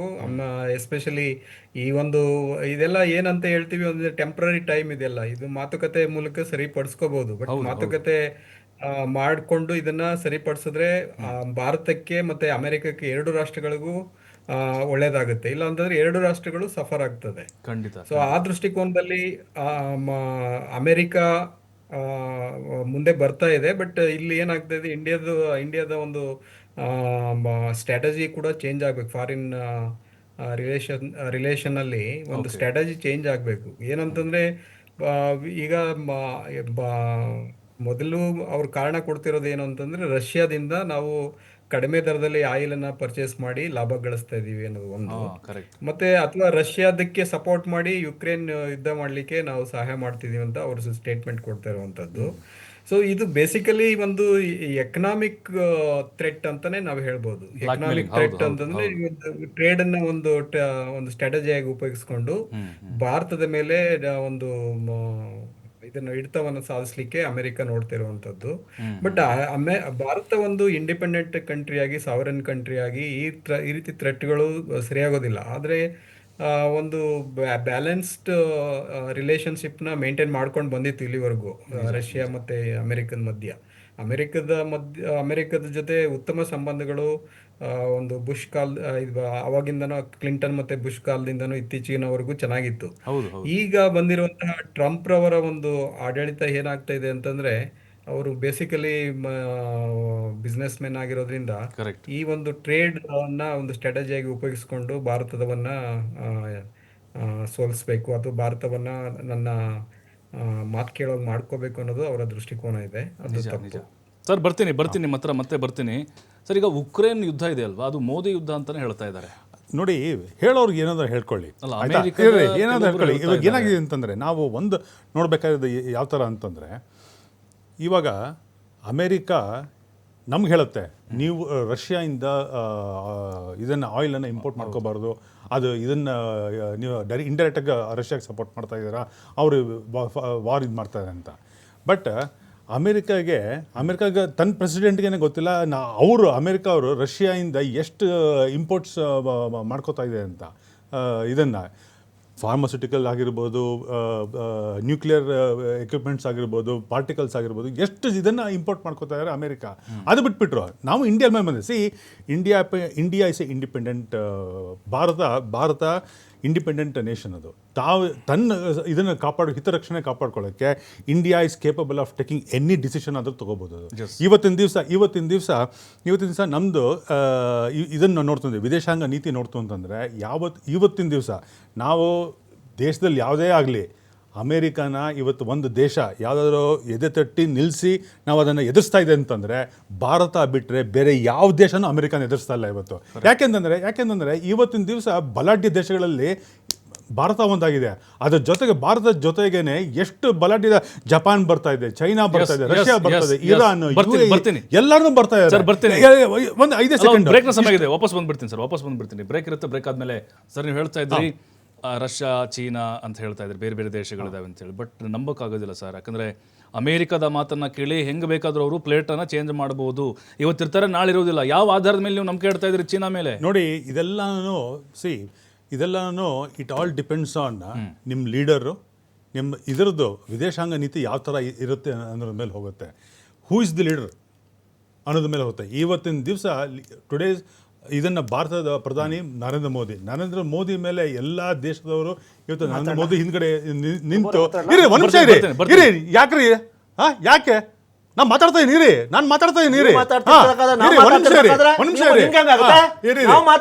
ಇವತ್ತು ಭಾರತದ ಪ್ರಧಾನಿ ಅವ್ರ ಮೇಲೆ ನಂಬಿಕೆ ಇಟ್ಟು ಎಷ್ಟು ಜನ ಕೈ ಜೋಡಿಸ್ತಾ ಇದ್ದಾರೆ. ಅದ್ರ ಜೊತೆಗೇನೆ ನಮ್ಮ ಇವರು ಚೀಫ್ ಎಕನಾಮಿಕ್ ಅಡ್ವೈಸರ್ ಇವತ್ತಿನ ದಿವಸ first quarter April May June ಇದರಲ್ಲಿ 7.8% ಗ್ರೋತ್ ಕೊಟ್ಟಿದೆ. GDP ಗ್ರೋತ್ ಕೊಟ್ಟಿದ್ದಾರೆ. ಯಾವ ದೇಶ ಈ ಥರ ಕೊಟ್ಟಿದೆ ಹೇಳಿ? ಎಷ್ಟು ಭಾರತದ ಮೇಲೆ ಎಷ್ಟು ನಂಬಿಕೆ ಇಟ್ಕೊಂಡಿದ್ದಾರೆ. ಇವರಿಗೆ ಭಾರತದ ಆತ್ಮನಿರ್ಭರತಾ, ಮೇಕ್ ಇನ್ ಇಂಡಿಯಾ ಕಾನ್ಸೆಪ್ಟನ್ನು ತಂದು ದಿ ಆರ್ಗ್ಯಾನಿಕ್ ಗ್ರೋತನ್ನು ಪ್ರಧಾನಿಯವ್ರು ಮಾಡ್ತಾ ಇದ್ದಾರೆ. ಭಾರತದಲ್ಲೇ ಎಲ್ಲನ ಉತ್ಪನ್ನ ಆಗಬೇಕು, ಅದಕ್ಕೆ ಒತ್ತು ಕೊಡ್ತಾ ಇದ್ದಾರೆ. ಭಾರತದ ಮ್ಯಾನುಫ್ಯಾಕ್ಚರ್ಸ್ ಪರವಾಗಿ ನಿಂತ್ಕೋತಾ ಇದ್ದಾರೆ, ರೈತರ ಪರವಾಗಿ ನಿಂತ್ಕೋತಾ ಇದ್ದಾರೆ, ಮೀನುಗಾರರ ಪರವಾಗೆಲ್ಲ ನಿಂತ್ಕೋತಾ ಇದ್ದಾರೆ. ಇದೆಲ್ಲ ಏನಾಗ್ತಾ ಇದೆ ಗೊತ್ತಾ? ಇವ್ರಿಗೆ ವಿರೋಧ ಪಕ್ಷದವ್ರಿಗೆ ಅದು ಸಹಿಸಕ್ಕಾಗ್ತಾ ಇಲ್ಲ, ಒಳಗೆ ಉರಿ ಆಗ್ತಾ ಇದೆ. ಅದಕ್ಕೇನೆ ಈ ಟ್ರಂಪ್ ಡೆಡ್ ಎಕಾನಮಿ ಅನ್ನುವಾಗ ಇಲ್ಲಿ ಏನ್ ಮಾಡ್ತಾರೆ, ರಾಹುಲ್ ಗಾಂಧಿ ಅಂತವ್ರು ಬಲ್ಲೆ ಅಂತ ಡ್ಯಾನ್ಸ್ ಮಾಡ್ತಾರೆ.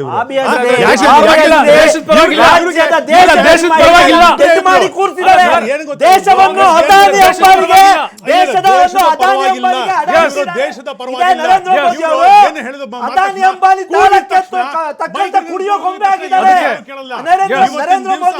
ಇವತ್ತಿನ ದಿವಸ ದೇಶ ಯಾವ ತರ ಮುಂದೆ ಹೋಗ್ತಾ ಇದೆ ಅದನ್ನ ನೋಡ್ತಾರೆ ಹೊರತು ನೀವು ಕೂಗಾಡೋದಕ್ಕೆ ಕಿರ್ಚಾಡೋದನ್ನ ಕೇಳಲ್ಲ. ಇವತ್ತಿನ ದಿವಸ ನಮ್ಮ ದೇಶ ತಲೆ ಎತ್ತಿ ನಿಂತಿರ್ಬೇಕಾದ್ರೆ, ಅಮೆರಿಕಾನ ಎದುರಿಸಿ ನಿಂತಿರ್ಬೇಕಾದ್ರೆ ಇವತ್ತಿನ ದಿವಸ ಮೋದಿ ಅವರೇ ಬರಬೇಕಾಗಿತ್ತು. ದೇಶದ ಪರವಾಗಿಲ್ಲ, ನಿಮಗೆ ಇಬ್ಬರೇ ಗೊತ್ತಿರೋದು, ಅದಾನಿ ಅಂಬಾನಿ ಅಂತ ನೀವೇ ಇಟ್ಕೊಳ್ಳಿ. ಅದಾನಿ ಅಂಬಾನ ಬೆಳೆಸಿರೋದು ಅವರು, ಇವತ್ತು ದೇಶ ಬೆಳೆಸ್ತಾ ಇರೋದು ನಮ್ಮ ಪ್ರಧಾನಿ ಮೋದಿ ಬೆಳೆಸ್ತಾ ಇರೋದು.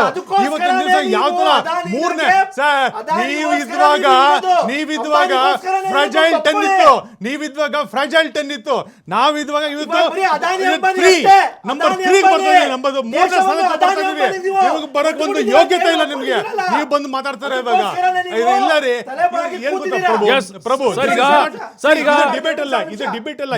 ಜಪಾನ್ ಕೈ ಜೋಡಿಸ್ತಾ ಇದೆ, ತಂತ್ರಜ್ಞಾನದ ಕ್ರಾಂತಿ ಆಗುತ್ತೆ ಅಂತ ಮೋದಿ ಹೇಳ್ತಾ ಇದ್ದಾರೆ.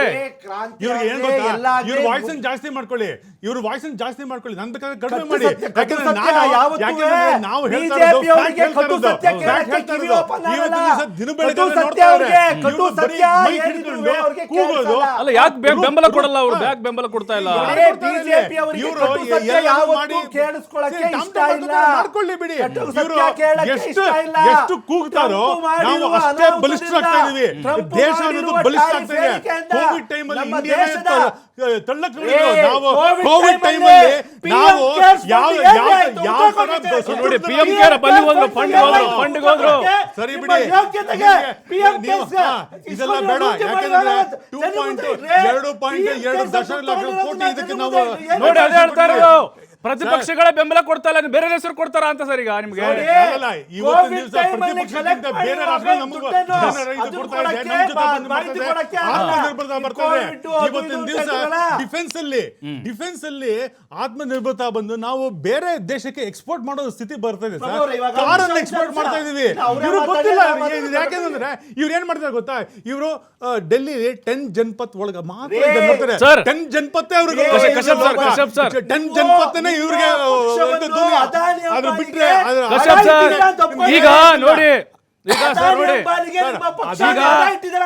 Adani Ambani is totally different sir. Sir. ಈಗ ನಮಗೆ ಈಗ ಅದಾನಿ ಈಗ ಅಂಬಾನಿ ಬೇರೆಯವರು ಇದ್ದಾರೆ. ನರೇಂದ್ರ ಮೋದಿ ನಿಮಗೆ ಅವರು ಜೀವ ಅಲ್ಲ, ಉಳಿದಂತ ಪ್ರಭು ಏನ್ ಗೊತ್ತಾ, ಮಂಡಿ ಊರೇ ಇವರಿಗೆ ಟ್ರಂಪ್ ಕಾಂಗ್ರೆಸ್ ಅವರಿಗೆ Yes, sir. ಅದಾನಿ ಅಂಬಾನಿ ಮಾತಾಡೋದು, ನಮಗೆ ನಮ್ಮ ಪ್ರಧಾನಿಗೆ ಕಶ್ಯಪ್ ಸರ್, ಕಾಣಿಸ್ತಾರೆ, ಕಶ್ಯಪ್ ಸರ್, ಕಶ್ಯಪ್ ಸರ್, ಮೀನುಗಾರರು ಕಾಣಿಸ್ತಾರೆ, Yes. ರೈತಾಪಿ ಜನಗಳು ಕಾಣಿಸ್ತಾರೆ, Agree, agree, ಮೀನುಗಾರರು sir, ಕಾಣಿಸ್ತಾರೆ, agree. ಮ್ಯಾನುಫ್ಯಾಕ್ಚರರ್ಸ್ ಕಾಣಿಸ್ತಾರೆ, Okay. MSMEಗಳು ಕಾಣಿಸ್ತಾರೆ. ನಾವು ಇವತ್ತಿನ ದಿವಸ Okay. ಇವತ್ತು ಕಶ್ಯಪ್ ಸರ್, ಭಾರತ ಕಶ್ಯಪ್ ಸರ್, ಈಗ ಭಾರತದ ಇವ್ರಿಗದು ಸಹಿಸಕ್ಕೆ ನೋಡಿ, ಆಗ್ತಾ ಇಲ್ಲ. ಅಲ್ಲ, ಈ ಸರ್, ವಿಶ್ವ ಮಟ್ಟದಲ್ಲಿ, ಅಂತಾರಾಷ್ಟ್ರೀಯ ಮಟ್ಟದಲ್ಲಿ ಪ್ರಧಾನಿ ನರೇಂದ್ರ ಮೋದಿ ಅವರು 2014 ಅಧಿಕಾರಕ್ಕೆ ಬಂದ ಮೇಲೆ ಬೇರೆ ದೇಶಗಳೊಂದಿಗಿನ ಒಪ್ಪಂದಗಳು ಮತ್ತೆ ರಕ್ಷಣಾತ್ಮಕ ತಂತ್ರಜ್ಞಾನ, ಆರ್ಥಿಕತೆ ಇದಕ್ಕೆ ಸಂಬಂಧಪಟ್ಟಂಗೆ ಅಂದ್ರೆ ಬಲಿಷ್ಠ ಆಗ್ತಾ ಇದೆ ಭಾರತ, ಬೇರೆ ದೇಶಗಳೊಂದಿಗೆ ಉತ್ತಮ ಸಂಬಂಧವನ್ನು ಹೊಂದಿದೆ ಅನ್ನುವಂತ ಒಂದು ವಿಚಾರವನ್ನ ಹೇಳ್ತಾ ಇದ್ದಾರೆ.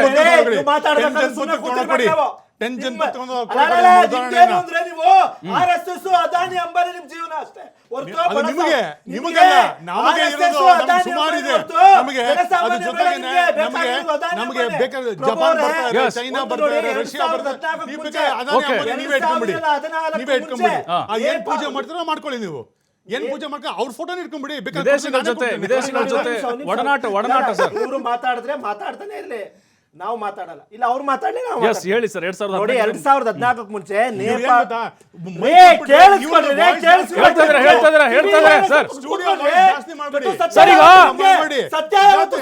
ಅಲ್ಲ, ಈಗ ಟ್ರಂಪ್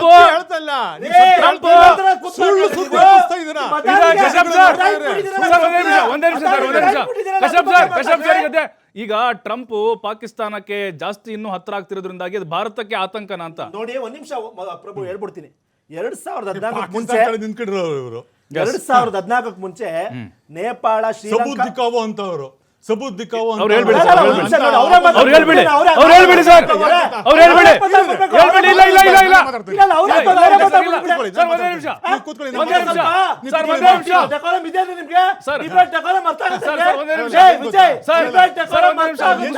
ಮುಗಿಸ್ಬಿಡ್ಲಿ. 2014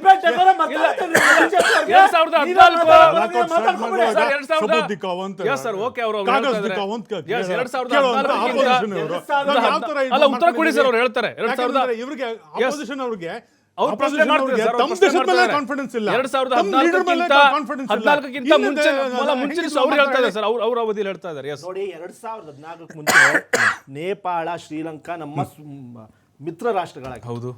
ಇವತ್ತೇನಾಗಿದೆ, ಅವರು ಚೈನಾದೊಂದಿಗೆ ಕೈ ಜೋಡಿಸಿದ್ದಾರೆ. ಯಾವುದು ಇದೇ ನೇಪಾಳ, ಶ್ರೀಲಂಕಾದಲ್ಲಿ ಅವ್ರದ್ದೊಂದು ನೇವಿ ಕಟ್ಕೊಳ್ಳೋಕ್ಕೆ ಚೈನಾಗೆ ಜಾಗ ಕೊಟ್ಟಿದ್ದಾರೆ. ಇದು ಮೋದಿ ಅವರ ಡಿಪ್ಲೊಮೆಸಿ, ಮೋದಿ ಅವರ ರಾಜತಾಂತ್ರಿಕತೆ.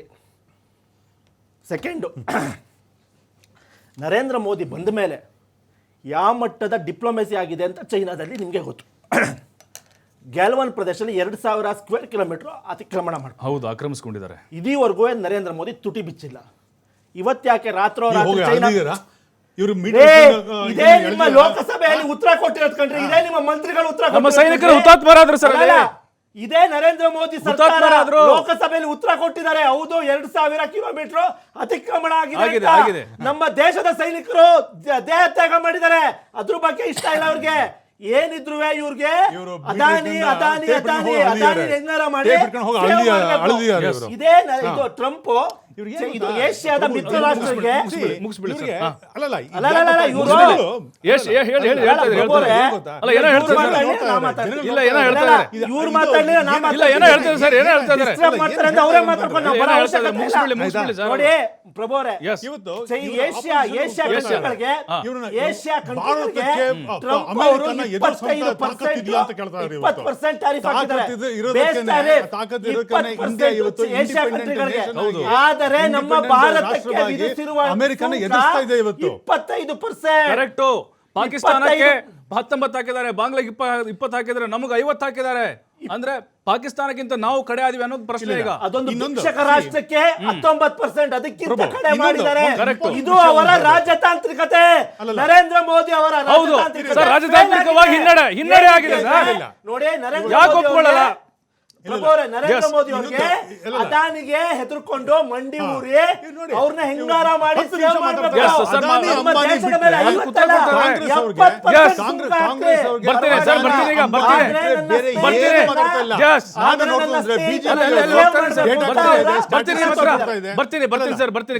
ಕೃಷ್ಣರಾಜ್ ಸರ್ ನಿಮ್ಮ ಹತ್ರ ಬಂದೆ ಸರ್. Yes, ಹೇಳಿ. ನೋಡಿ, 10 ನಿಮಿಷದಿಂದ ಕಾಂಗ್ರೆಸ್ ಅವರು ಮಾತಾಡ್ತಾ ಇದ್ದಾರೆ. ಅದಾನಿ ಅಂಬಾನಿ ಬಿಟ್ರೆ ಅವ್ರ ಬಾಯಲ್ಲಿ ಏನೂ ಬರ್ತಾ ಇಲ್ಲ.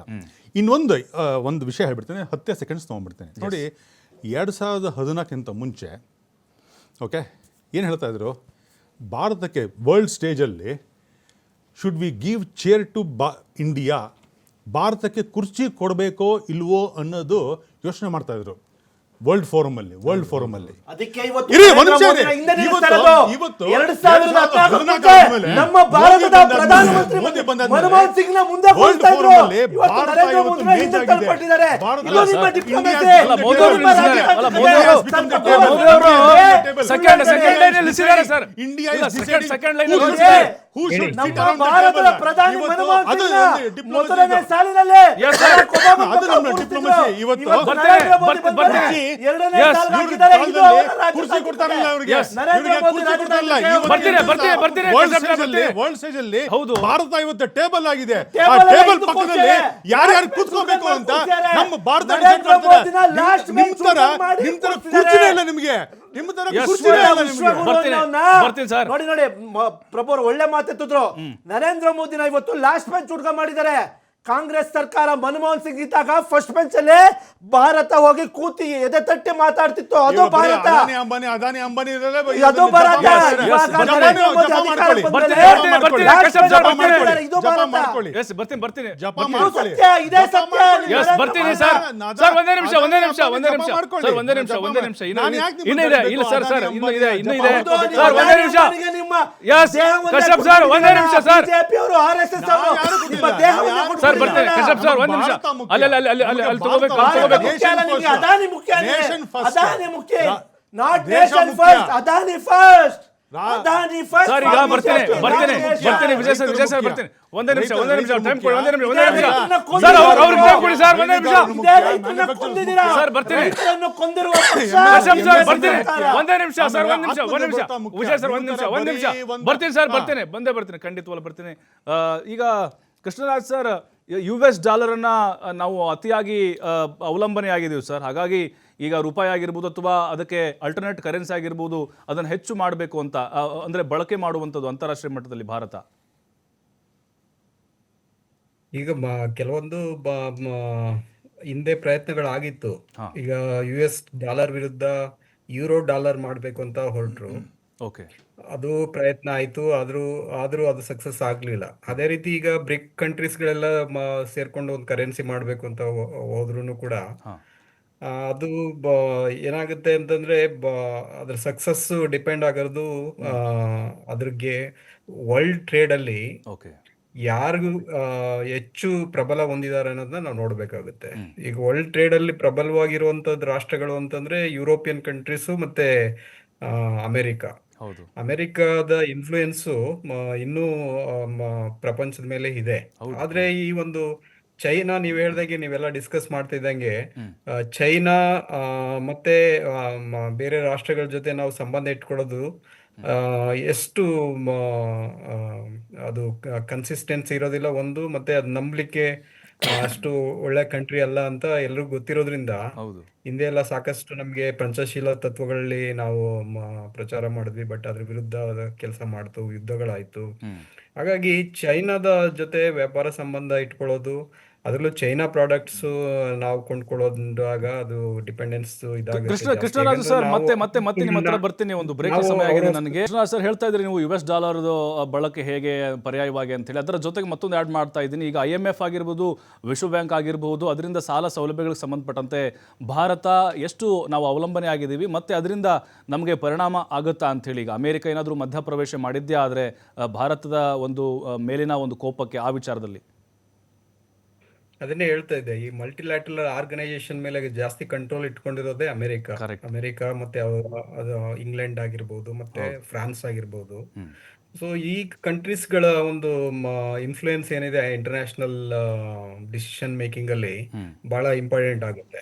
ಅದರಿಂದನೇ ಭಾರತ ತನ್ನ ವಿದೇಶಾಂಗ ನೀತಿಯಲ್ಲಿ ರಷ್ಯಾ ಜೊತೆಗೆ ಅಮೆರಿಕ ಎರಡು ಬ್ಲಾಕ್ಗಳ ಜೊತೆನೂ ಒಂದು ಉತ್ತಮ ಸಂಬಂಧವನ್ನ ಬೆಳೆಸ್ಲಿಕ್ಕೆ ಹೋದದ್ದು ಆ ದೃಷ್ಟಿಕೋನದಿಂದಲೇ. ಯಾಕಂದ್ರೆ ನಾವು ರಷ್ಯಾದ ಮೇಲೆ ಜಾಸ್ತಿ ಡಿಪೆಂಡ್ ಆಗಿದ್ದಾಗ ನಾವು ಕೆಲವೊಂದು ಅಭಿವೃದ್ಧಿಯಲ್ಲಿ ಅಷ್ಟೊಂದು ಮುಂಚೂಣಿಯಲ್ಲಿ ಇರಲಿಲ್ಲ. ಯಾಕಂದ್ರೆ ರಷ್ಯಾಕ್ಕೆ ಅದರದೇ ಆದಂತ ಒಂದು ಲಿಮಿಟೇಷನ್ಸ್ ಇದೆ ಆರ್ಥಿಕತೆಯಲ್ಲಿ.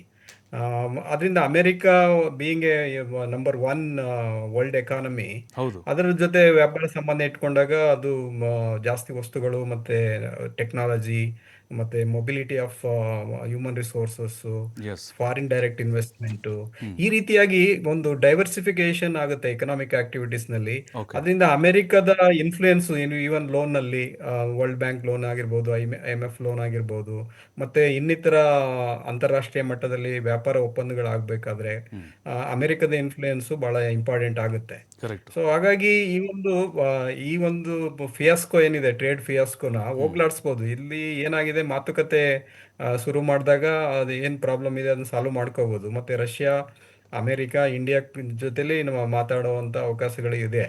ಆ ಮಾತುಕತೆ ಮೂಲಕ ಆ ಒಂದು ಟ್ರಯಾಂಗಲ್ ಟ್ರೇಡ್ ಪಾಲಿಸಿ ಅಥವಾ ಆ ಒಂದು ದಿಕ್ಕಿನಲ್ಲಿ ಯೋಚನೆ ಮಾಡಬೇಕು ಇಂಡಿಯಾ. ಅಂದ್ರೆ ಇಂಡಿಯಾದ್ದು ಪಾಲಿಸಿ ಚೈನಾ ಜೊತೆ ಹೊಂದಾಣಿಕೆ ಆಗೋದಿಲ್ಲ ಯಾವುದೇ ಕಾರಣಕ್ಕೂ. ಕರೆಕ್ಟ್. ಮತ್ತೆ ಚೈನಾ ಯಾವಾಗಲೂ ನಮ್ಮ ಕಾಂಪಿಟೇಟರೇ. ಅದು ಒಂದು ಆರ್ಥಿಕ ಶಕ್ತಿಯಾಗಿ ಹೊರಹೊಮ್ತಾ ಇರೋದ್ರಿಂದ ಚೈನಾದ ಜೊತೆ ನಾವು ಕಾಂಪಿಟೇಷನ್ ಅಷ್ಟು ಮಾಡ್ಲಿಕ್ಕೆ ಆಗೋದಿಲ್ಲ. ಯಾಕಂದ್ರೆ ಅಲ್ಲಿ ಚೀಪ್ ಪ್ರಾಡಕ್ಟ್ಸ್ ತುಂಬಾ ಸಿಗುತ್ತೆ. ಅವರು ತುಂಬಾ ಸಬ್ಸಿಡೀಸ್ ಕೊಟ್ಟಿರ್ತಾರೆ.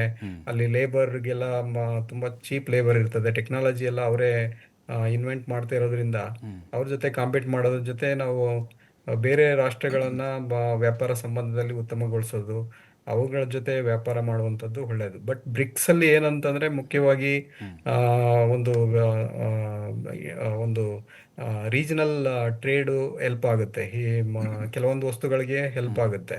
ಬಟ್ ಅಮೆರಿಕದ ಜೊತೆ ಸಂಬಂಧ ಕೆಡಿಸ್ಕೊಳ್ಳೋದು ಅಷ್ಟು ಉತ್ತಮ ಅಭಿಪ್ರಾಯ ಅಲ್ಲ. ಸರ್, ನಂದು ಇನ್ನೊಂದು ಸರ್ ಯಾಕಂದ್ರೆ ನಂದು ಇನ್ನೊಂದು ಪ್ರಶ್ನೆ. ಈಗ ನಾವು ಬೇರೆ ಬೇರೆ ದೇಶಗಳ ಮೊರೆ ಹೋಗ್ತೀವಿ ಅಥವಾ ಅವರು ನಮಗೆ ಮಾರುಕಟ್ಟೆನ ಮುಕ್ತವಾಗಿ ಇರಿಸ್ತಾರೆ ಅಂತ ಅಂದ್ಕೊಂಡ್ರೆ, ಅಮೆರಿಕ ಅಲ್ಲೂ ಕೂಡ ಹಿಡಿತವನ್ನು ಸಾಧಿಸಬಹುದಾ ಅಂತೇಳಿ. ಅದರ ಜೊತೆಗೆ ಈಗ ಷೇರು ಮಾರುಕಟ್ಟೆ ಅಂತ ಬಂದಾಗ, ಸ್ಟಾಕ್ ಮಾರ್ಕೆಟ್ ಅಂತ ಬಂದಾಗ ಅದರ ಮೇಲೂ ಕೂಡ ಇದು ಕರಿನೆರಳನ್ನು ಬೀರ್ಬೋದಾ? ಅದರ ಜೊತೆಗೆ ಓವರಾಲ್ ಆಗಿ ನಾವು ನೋಡೋದಾದರೆ ಅಮೆರಿಕದೊಂದಿಗೆ ನಮ್ಮ ಹಳೆಯ ಬಾಂಧವ್ಯೇನಿತ್ತು ಅದೇ ಮುಂದುವರೆದ್ರೆ ಉತ್ತಮ ಅಂತ ಅನಿಸುತ್ತಾ ಅಂಥೇಳಿ. ಅದು ಅಮೆರಿಕದ ಷೇರು ಮಾರುಕಟ್ಟೆನಲ್ಲೂ ಕೂಡ ಮತ್ತೆ ಅಮೆರಿಕದ ಇನ್ಫ್ಲೂಯೆನ್ಸ್ ಎಲ್ಲ ಕಡೆ ಇದ್ದೇ ಇದೆ. ಅದು ಎಲ್ಲ ಬ್ಲಾಕ್ಸ್ ಅಲ್ಲೂ ಅಮೆರಿಕದ ಇನ್ಫ್ಲೂಯೆನ್ಸ್, ಈವನ್ ಜಪಾನ್ ಮೇಲೂ ಇದೆ. ಈಗ ಜಪಾನ್ ಮೇಲೆ ಎಕ್ಸೆಪ್ಟ್ ಚೈನಾ, ರಷ್ಯಾ, ಆಲ್ಮೋಸ್ಟ್ ಎಲ್ಲ ಕಂಟ್ರೀಸ್ ಮೇಲೆ ಅಮೆರಿಕ ಹಿಡಿತದಲ್ಲಿ ಇಟ್ಕೊಂಡಿದೆ. ಅದರಿಂದ ಏನು ಈ ಒಂದು ಸಂದರ್ಭದಲ್ಲಿ ಒಂದು ಆಪರ್ಚುನಿಟಿ ಏನಂತಂದ್ರೆ ಮೇಕ್ ಇನ್ ಇಂಡಿಯಾ ಅಥವಾ ನಮ್ಮ ಕಾಲ್ ಮೇಲೆ ನಾವು ನಿಂತ್ಕೊಳ್ಳುವಂಥದ್ದು. Correct, correct. ಎರಡನೇದು ಏನಂತಂದ್ರೆ ಇಲ್ಲಿ ಕನ್ಸಂಪ್ಷನ್ ಚೆನ್ನಾಗಿದೆ ನಮ್ಮಲ್ಲಿ. ವಸ್ತುಗಳನ್ನ ಉತ್ಪಾದನೆ ಮಾಡಿದಾಗ ಇಲ್ಲೇ ಅನುಭೋಗ ಮಾಡ್ಬೋದು, ಅಂದ್ರೆ ಕನ್ಸಂಪ್ಷನ್ ಮಾಡ್ಬೋದು. ಅದಕ್ಕೆ ಒಂದು ಪಾಲಿಸೀಸ್ನ ಇಂಟರ್ನಲ್ಲಿ ನಾವು ಚೇಂಜ್ ಮಾಡಿಕೊಂಡು ಕೈಗಾರಿಕೆಗಳನ್ನ ಅಭಿವೃದ್ಧಿ ಮಾಡಬೇಕು. ಇಲ್ಲಿ ನಮ್ಮಲ್ಲಿ ಈಗಲೂ ಯಾಕೆ ಎಸ್.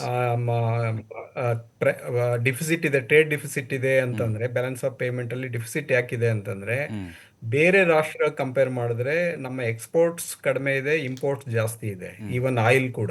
ಹೌದು ಸೊ ಹೀಗಾಗಿ ನಮ್ಮ ದೇಶದಲ್ಲಿ ಕೈಗಾರಿಕೆಗಳ ಒಂದು ಪ್ರಗತಿ ಅಥವಾ ಪ್ರೋತ್ಸಾಹ ತುಂಬಾ ಕಡಿಮೆ ಇದೆ. ಕರೆಕ್ಟ್. ಅದರಲ್ಲಿ ಹಳ್ಳಿ ಹಳ್ಳಿ ಮಟ್ಟದಲ್ಲಿ ಸಣ್ಣ ಕೈಗಾರಿಕೆಗಳಿಗೆ ಉತ್ತೇಜನ ಕೊಡಬೇಕು, ಅಲ್ಲಿ ಎಂಪ್ಲಾಯ್ಮೆಂಟು ಸಿಗುತ್ತೆ. ಜೊತೆಗೆ ದೊಡ್ಡ ದೊಡ್ಡ ಕೈಗಾರಿಕೆಗಳನ್ನು ಅಭಿವೃದ್ಧಿ ಮಾಡಬೇಕು. ಈಗ ಬರ್ತಾ ಇರುವಂತ ಟೆಕ್ನಾಲಜಿ ಏನಿದೆ ಆ ಟೆಕ್ನಾಲಜಿಗಳನ್ನ ಗಮನದಲ್ಲಿ ಇಟ್ಕೊಂಡು ಮಾಡ್ಬೇಕು. ಈಗ ಚಿಪ್ ಪ್ರೊಡಕ್ಷನ್ ಆಗಿರ್ಬೋದು ಅಥವಾ ರಿನ್ಯೂವಬಲ್ ಎನರ್ಜಿ ಪ್ರೊಡಕ್ಷನ್ ಇರ್ಬೋದು. Yes sir. ಮತ್ತೆ ಹೊಸ ಹೊಸ ಈಗ ಟೆಕ್ನಾಲಜಿ ಏನಾಗ್ತಾ ಇದೆ, ಪ್ರತಿದಿನ ಬದಲಾವಣೆ ಆಗ್ತಾ ಇರ್ತದೆ technology. Yes sir. Old technology dies, new technology emerges. ಅದರಿಂದ ಆ ಒಂದು ದೃಷ್ಟಿಕೋನದಲ್ಲಿ ನಾವು ಇಂಡಸ್ಟ್ರಿನ ಬಲಪಡಿಸಿದಾಗ ಎಸ್ ಸರ್. ಭಾರತ ಆರ್ಥಿಕ ಶಕ್ತಿಯಾಗಿ ಹೊರಹೊಮ್ಮಲಿಕ್ಕೆ ಸಾಧ್ಯತೆ ಇದೆ. ಡೆಫಿನೆಟ್ಲಿ ಮತ್ತೆ ಬರ್ತೀನಿ ಸರ್ ನಿಮ್ಮ ಹತ್ರ. ಸರ್, ಈಗ ಚೀನಾ ಮತ್ತು ರಷ್ಯಾದ ರಾಜಕೀಯ ಪ್ರಭಾವದಿಂದ ಸುರಕ್ಷಿತವಾಗಿರಬೇಕು ಭಾರತ ಅಂತ ಹೇಳಿದ್ರೆ ಅಮೆರಿಕದ ಜೊತೆ ಅದರ ಸಹಕಾರ ಮತ್ತು ಅದರ ಬೆಂಬಲ ಬಹಳ ಆಗತ್ತೆ ಅನ್ನೋದು. ನೋಡಿ, ಅದಕ್ಕಿಂತ ಮುಂಚೆ ನಾವು ಈ ಚರ್ಚೆ ಮಾಡಬೇಕಾದ್ರೆ ಸ್ವಲ್ಪ ಈ ಡೇಟಾ ಸ್ಟ್ಯಾಟಿಸ್ಟಿಕ್ಸ್ ಕೊಟ್ಟುವಾಗ ಏನಾಗುತ್ತೆ, ನಾವು ಮಾತಾಡೋ ಚರ್ಚೆಗೂ ತುಂಬ ತೂಕ ಬರುತ್ತೆ. ನೋಡಿ, ಒಂದು ಈ ಟ್ಯಾರಿಫ್ಸ್ ಇದೆಲ್ಲ ಬಂದುವಾಗ ನಮ್ಮದು ಡೆಟ್ ಟು GDP ರೇಷನ್ಸ್ ನೋಡಬೇಕಾಗತ್ತೆ. ಆಯಿತಾ? ಡೆಟ್ ಟು GDP ರೇಷೋ ನೋಡಿದಾಗ ಅಮೇರಿಕಾದ ಇವತ್ತು 123ರಿಂದ 125% ಇದೆ. ಭಾರತದ್ದು 81ರಿಂದ 82% ಇದೆ. ಜಪಾನ್ದು 260% ಇದೆ. ಚೈನಾದು 83% ಇದೆ. ಆಮೇಲೆ ಜರ್ಮನಿದು 64% ಇದೆ. ಇದೆಲ್ಲನೂ ನೋಡಿದಾಗ ವೆಸ್ಟರ್ನ್ ಕಂಟ್ರೀಸಿಗೆ ಕಂಪೇರ್ ಮಾಡ್ತು ಅಂತಂದರೆ ಭಾರತದ್ದು ತುಂಬ ಕಡಿಮೆ ಇದೆ. ಆಯಿತಾ? ಇದನ್ನು ನಾವು ನೋಡ್ಕೋಬೇಕಾದ್ರೆ, ಇದನ್ನು ನಾವು ಈ ಟ್ರೇಡ್ ಡಿಫಿಸಿಟ್ ಇದು ಇದಾಗಿರುತ್ತೆ. ಇದು ಆವಾಗ ಚೇಂಜ್ ಆಗ್ತಾನೆ ಇರುತ್ತೆ, depending on the conditions of the economic condition ಹಿಂಗೆ ಚೇಂಜ್ ಆಗುತ್ತೆ. ಅದ್ರ ಜೊತೆಗೇ ನಾವು ನಮ್ದು ಈ ವಿದೇಶಾಂಗ ನೀತಿ ಅಂತ ಹೇಳ್ತೀವಲ್ಲ, ಈ ವಿದೇಶಾಂಗ ನೀತಿಯಲ್ಲಿ ಒಂದು ಇಂಡಿಪೆಂಡೆಂಟ್ ಎಕ್ಸ್ಟರ್ನಲ್ ಅಫೇರ್ಸ್ ಪಾಲಿಸಿ. ಇದು ಒಂದು ಏನಂತಂದರೆ, ನಾನು ಇಂಗ್ಲೀಷಲ್ಲಿ ಹೇಳಬೇಕು, ಆಂಗ್ಲದಲ್ಲಿ ಹೇಳಬೇಕು ಅಂತಂದರೆ one size fit for all ಅನ್ನೋ ರೀತಿಯಲ್ಲಿ ಹೋಗಲ್ಲ ಇದು. ಅದನ್ನು ನಾವು ಯಾವ ದೇಶದಲ್ಲಿ ಯಾವ ಥರ ಇರಬೇಕು ಅನ್ನೋದು ಯೋಚನೆ ಮಾಡ್ತಾ ಹೋಗ್ತೇವೆ. ಅದೊಂದು. ಆಮೇಲೆ ಇನ್ನೊಂದು, ನಾವು ಏನು ಈ ಮೋದಿ ಇದರಲ್ಲಿ ಏನು ಜಾಸ್ತಿ ಎದ್ದು ಕಾಣ್ತಾ ಇದೆ ಅಂತಂದರೆ ಮಲ್ಟಿ ಅಲೈನ್ಮೆಂಟ್ ಇದ್ರಲ್ಲಿ ನಾವು ಹೋಗ್ತಾ ಇದ್ದೀವಿ. ಈ ಮಲ್ಟಿ ಅಲೈನ್ಮೆಂಟಲ್ಲಿ ಹೋದಾಗ ಏನಾಗುತ್ತೆ, ನಾವು ಇವತ್ತಿನ ಸಹ ಒಂದು ಅಮೆರಿಕಕ್ಕೆ ಸೈಡಿಗೆ ಇಡೋಣ, ಟ್ರೇಡ್ ವಾರ್ ಆಗ್ತಾ ಇದೆ. ನಾವು ರಿಲೇಷನ್ಶಿಪ್ ಯಾವತ್ತೂ ಕಳ್ಕೊಂಡಿಲ್ಲ ಇನ್ನು. ಇದು ಟ್ರೇಡ್ ನೆಗೋಷಿಯೇಷನ್ಸ್ ಇನ್ನೂ ಆಗ್ತಾ ಇದೆ. ಇದು ಮುಂದಿನ ದಿವಸ ಇವತ್ತು ನೋಡಿ, ಅಮೆರಿಕ ಅವ್ರು ಏನು ಮಾಡಿದ್ರು, 200% ಚೈನಾಗೆ ಹಾಕಿ ಆಮೇಲೆ 90 ಇಳಿಸಿ ಆಮೇಲೆ ಬೇರೆ ಮಾಡಿದ್ರು. ಭಾರತಕ್ಕೆ ಹಾಗೇನೆ ಬರ್ಬೋದು ಅದು. ಯಾಕೆಂದರೆ ನಾವು ಇವತ್ತಿನ ದಿವಸ ಏನಾಗಿದೆ, ನಾವು India is very strong economy ಆದ್ರಿಂದ, ನಾವು ಭಾರತದ ಪರವಾಗಿದ್ದೀವಿ. ನೇಷನ್ಸ್ ಫಸ್ಟ್ ಇಟ್ಕೊಂಡು ನಮ್ಮ MSME ಅವ್ರ ಪರವಾಗಿ ನಿಂತಿದ್ದೀವಿ. ಅದನ್ನು ನೋಡ್ಕೊಂಡು ಅವರು ಅಮೆರಿಕ ಮುಂದಿನ ದಿವಸ ಕಡಿಮೆ ಮಾಡಿದ್ರು ಮಾಡ್ಬೋದು, ಇಲ್ಲ ಅಂತ ಹೇಳಲ್ಲ. ನೆಗೋಸಿಯೇಷನ್ಸ್ ಇನ್ನೂ ನಡೀತಾ ಇದೆ. ಇಟ್ ಇಸ್ ನಾಟ್ ಕಟ್ ಆಗಿಲ್ಲ. ಆಮೇಲೆ ಇನ್ನೊಂದು ಏನು ಅಂತಂದರೆ, ನಮ್ಮದು ಇಂಡಿಯಾ ಯಾಕೆ ಇಷ್ಟು ರೆಸಿಲಿಯಂಟ್ ಆಗಿದೆ ಅಂತಂದರೆ, ಭಾರತ ಇಷ್ಟು ಯಾಕೆ ಆಗಿದೆ ಅಂತಂದರೆ, ಆತ್ಮನಿರ್ಭರತ ಆಗಿದೆ, ಮೇಕ್ ಇನ್ ಇಂಡಿಯಾ ಆಗಿದೆ. ಆಮೇಲೆ ಮ್ಯಾನುಫ್ಯಾಕ್ಚರಿಂಗ್ ಜಾಸ್ತಿ ಮಾಡ್ತಾ ಇದ್ದೀವಿ. ನಾವು ಈ ಡೇಟಾಸ್ ಎಲ್ಲ ಇಟ್ಕೊಂಡು ನೋಡಿದುವಾಗ ಬೇರೆ ರಾಷ್ಟ್ರ ಕಂಪೇರ್ ಮಾಡ್ತು ಅಂತಂದರೆ India is very comfortable position ಅಲ್ಲಿ ನಿಂತಿದೆ. ಬೇರೆ ವಿರೋಧ ಪಕ್ಷದವ್ರು ಇಷ್ಟ ಆಗಲ್ಲ. ಭಾರತದ ಬಳಿ ಅಪಾರವಾದಂತಹ ಸಂಪನ್ಮೂಲ ಇದೆ. ನಮ್ಮಲ್ಲಿ ಸಂಪದ್ಭರಿತ ದೇಶ ನಮ್ಮದು. ದೇಶೀಯ ಆಂತರಿಕವಾಗಿ ಬಂಡವಾಳ ನಮಗೆ ಹೆಚ್ಚಳವಾಗಿದೆ. ಹಾಗಾಗಿ ನಾವು ಯಾರಿಗೂ ಸಲಾಂ ಹೊಡಿಬೇಕಾಗಿಲ್ಲ, ನಾವು ಸ್ವತಂತ್ರವಾಗಿ ಬದುಕಬಹುದು ಭಾರತ. ನೋಡಿ, ಒಂದು ಉದಾಹರಣೆ ಕೊಡ್ತೀನಿ ಪ್ರಭು ಅವರೇ. ಇದು ಪಾಕಿಸ್ತಾನ ನಮ್ಮ ಮೇಲೆ ಯಾವಾಗ ಅಟ್ಯಾಕ್ ಮಾಡ್ತೋ, ಒಂದ್ ನಿಮಿಷ ಕೇಳಿಸ್ಕೋಬೇಕು. ಪಾಕಿಸ್ತಾನ ಬಿಟ್ರೆ ಪಾಕಿಸ್ತಾನ ಅವರು ನಮ್ಮ ಮೇಲೆ ಅಟ್ಯಾಕ್ ಮಾಡ್ತಿರ್ಬೇಕಾದ್ರೆ UN ಮತ್ತೆ IMF ಜಾಸ್ತಿ ಕಂಟ್ರೋಲ್ ಇರೋದು ಇದೇ ಅಮೆರಿಕ. UN ಮತ್ತೆ IMF ಇದೇ ಯುದ್ಧ ನಡಿಬೇಕಾದ್ರೆ, ನಮ್ಮ ದೇಶದ ಮೇಲೆ ಅಟ್ಯಾಕ್ ಆಗ್ತಿರ್ಬೇಕಾದ್ರೆ ಇದೇ ಅಮೇರಿಕ IMF ಕೇಳ್ಬಿಟ್ಟು ಪಾಕಿಸ್ತಾನಕ್ಕೆ ಫಂಡ್ ಮಾಡಿಸೋದು, ಸಾಲ ಕೊಡಿಸೋದು. ಇದೇ ನರೇಂದ್ರ ಮೋದಿ ರಾಜತಾಂತ್ರಿಕತೆ. ಅವತ್ತು ಆ ಮೀಟಿಂಗಲ್ಲಿ ಭಾರತ ಕೂಡ ಇತ್ತು. ಪ್ರೊಟೆಸ್ಟ್ ಮಾಡಬೇಕಾಗಿರೋದು ನೀವು ಮಾಡ್ತಿದ್ದೀರಾ, ಟೆರರಿಸ್ಟ್ ದೇಶಕ್ಕೆ ನೀವು ಸಪೋರ್ಟ್ ಮಾಡ್ತಿದ್ದೀರಾ ಅಂತ ಪ್ರೊಟೆಸ್ಟ್ ಮಾಡಲಿಲ್ಲ. ಯಾವತ್ತೂ IMFಗೆ ಇದೇ ಅಮೇರಿಕಾದಲ್ಲಿ ಕೊಡ್ತಿರ್ಬೇಕಾದ್ರೆ ಸಾಲವನ್ನು ಪ್ರೊಟೆಸ್ಟ್ ಮಾಡ್ತಿರ್ಲಿಲ್ಲ ಭಾರತ ಸರ್ಕಾರ, ಸುಮ್ಮನೆ ಇದ್ದರು. ಇವತ್ತು ಶತ್ರು ರಾಷ್ಟ್ರ ಪಾಕಿಸ್ತಾನ್ಗೆ ಇದೇ IMF ಅಮೇರಿಕಾ ಸಪೋರ್ಟ್ ಮಾಡ್ತಿರ್ಬೇಕಾದ್ರೆ ಇದೇ ನರೇಂದ್ರ ಮೋದಿ ಸರ್ಕಾರ ಸುಮ್ಮನೆ ಕೂತಿತ್ತು. ಇದೇ ನರೇಂದ್ರ ಮೋದಿಯ ರಾಜತಾಂತ್ರಿಕತೆ. ಇದೇ ನರೇಂದ್ರ ಮೋದಿಯ ರಾಜತಾಂತ್ರಿಕತೆ. ಗೆಲುವಿನಲ್ಲಿ ನಮ್ಮ ದೇಶದ ಸೈನಿಕರ ಹುತಾತ್ಮ ಆಗ್ತಿರ್ಬೇಕಾದ್ರೆ ಇದೇ ನರೇಂದ್ರ ಮೋದಿ ಚೆನ್ನೈ ಮಡ್ರಾಸಲ್ಲಿ ಬೀಚ್ ಹತ್ರ ಚೈನಾ ಪ್ರಧಾನಿ ಮತ್ತು ನರೇಂದ್ರ ಮೋದಿ ಇದು ಉಯ್ಯಾಲೆ ಆಡ್ತಾ ದೋಕ್ಲಾ ತಿಂತಿದ್ರು. ಇದೇ ನರೇಂದ್ರ ಮೋದಿಯ ರಾಜತಾಂತ್ರಿಕತೆ. ಇವರಿಗೆ ಅದಾನಿಗೋಸ್ಕರ ಏನ್ ಬೇಕಾರ ಮಾಡ್ತಾರೆ, ಅಂಬಾನಿಗೋಸ್ಕರ ಏನ್ Yes, sir. ಮಾಡ್ತಾರೆ, Yes, sir. Yes, sir. ದೇಶದ ಜನತೆಗೆ ಇವ್ರೇನು ಮಾಡಲ್ಲ.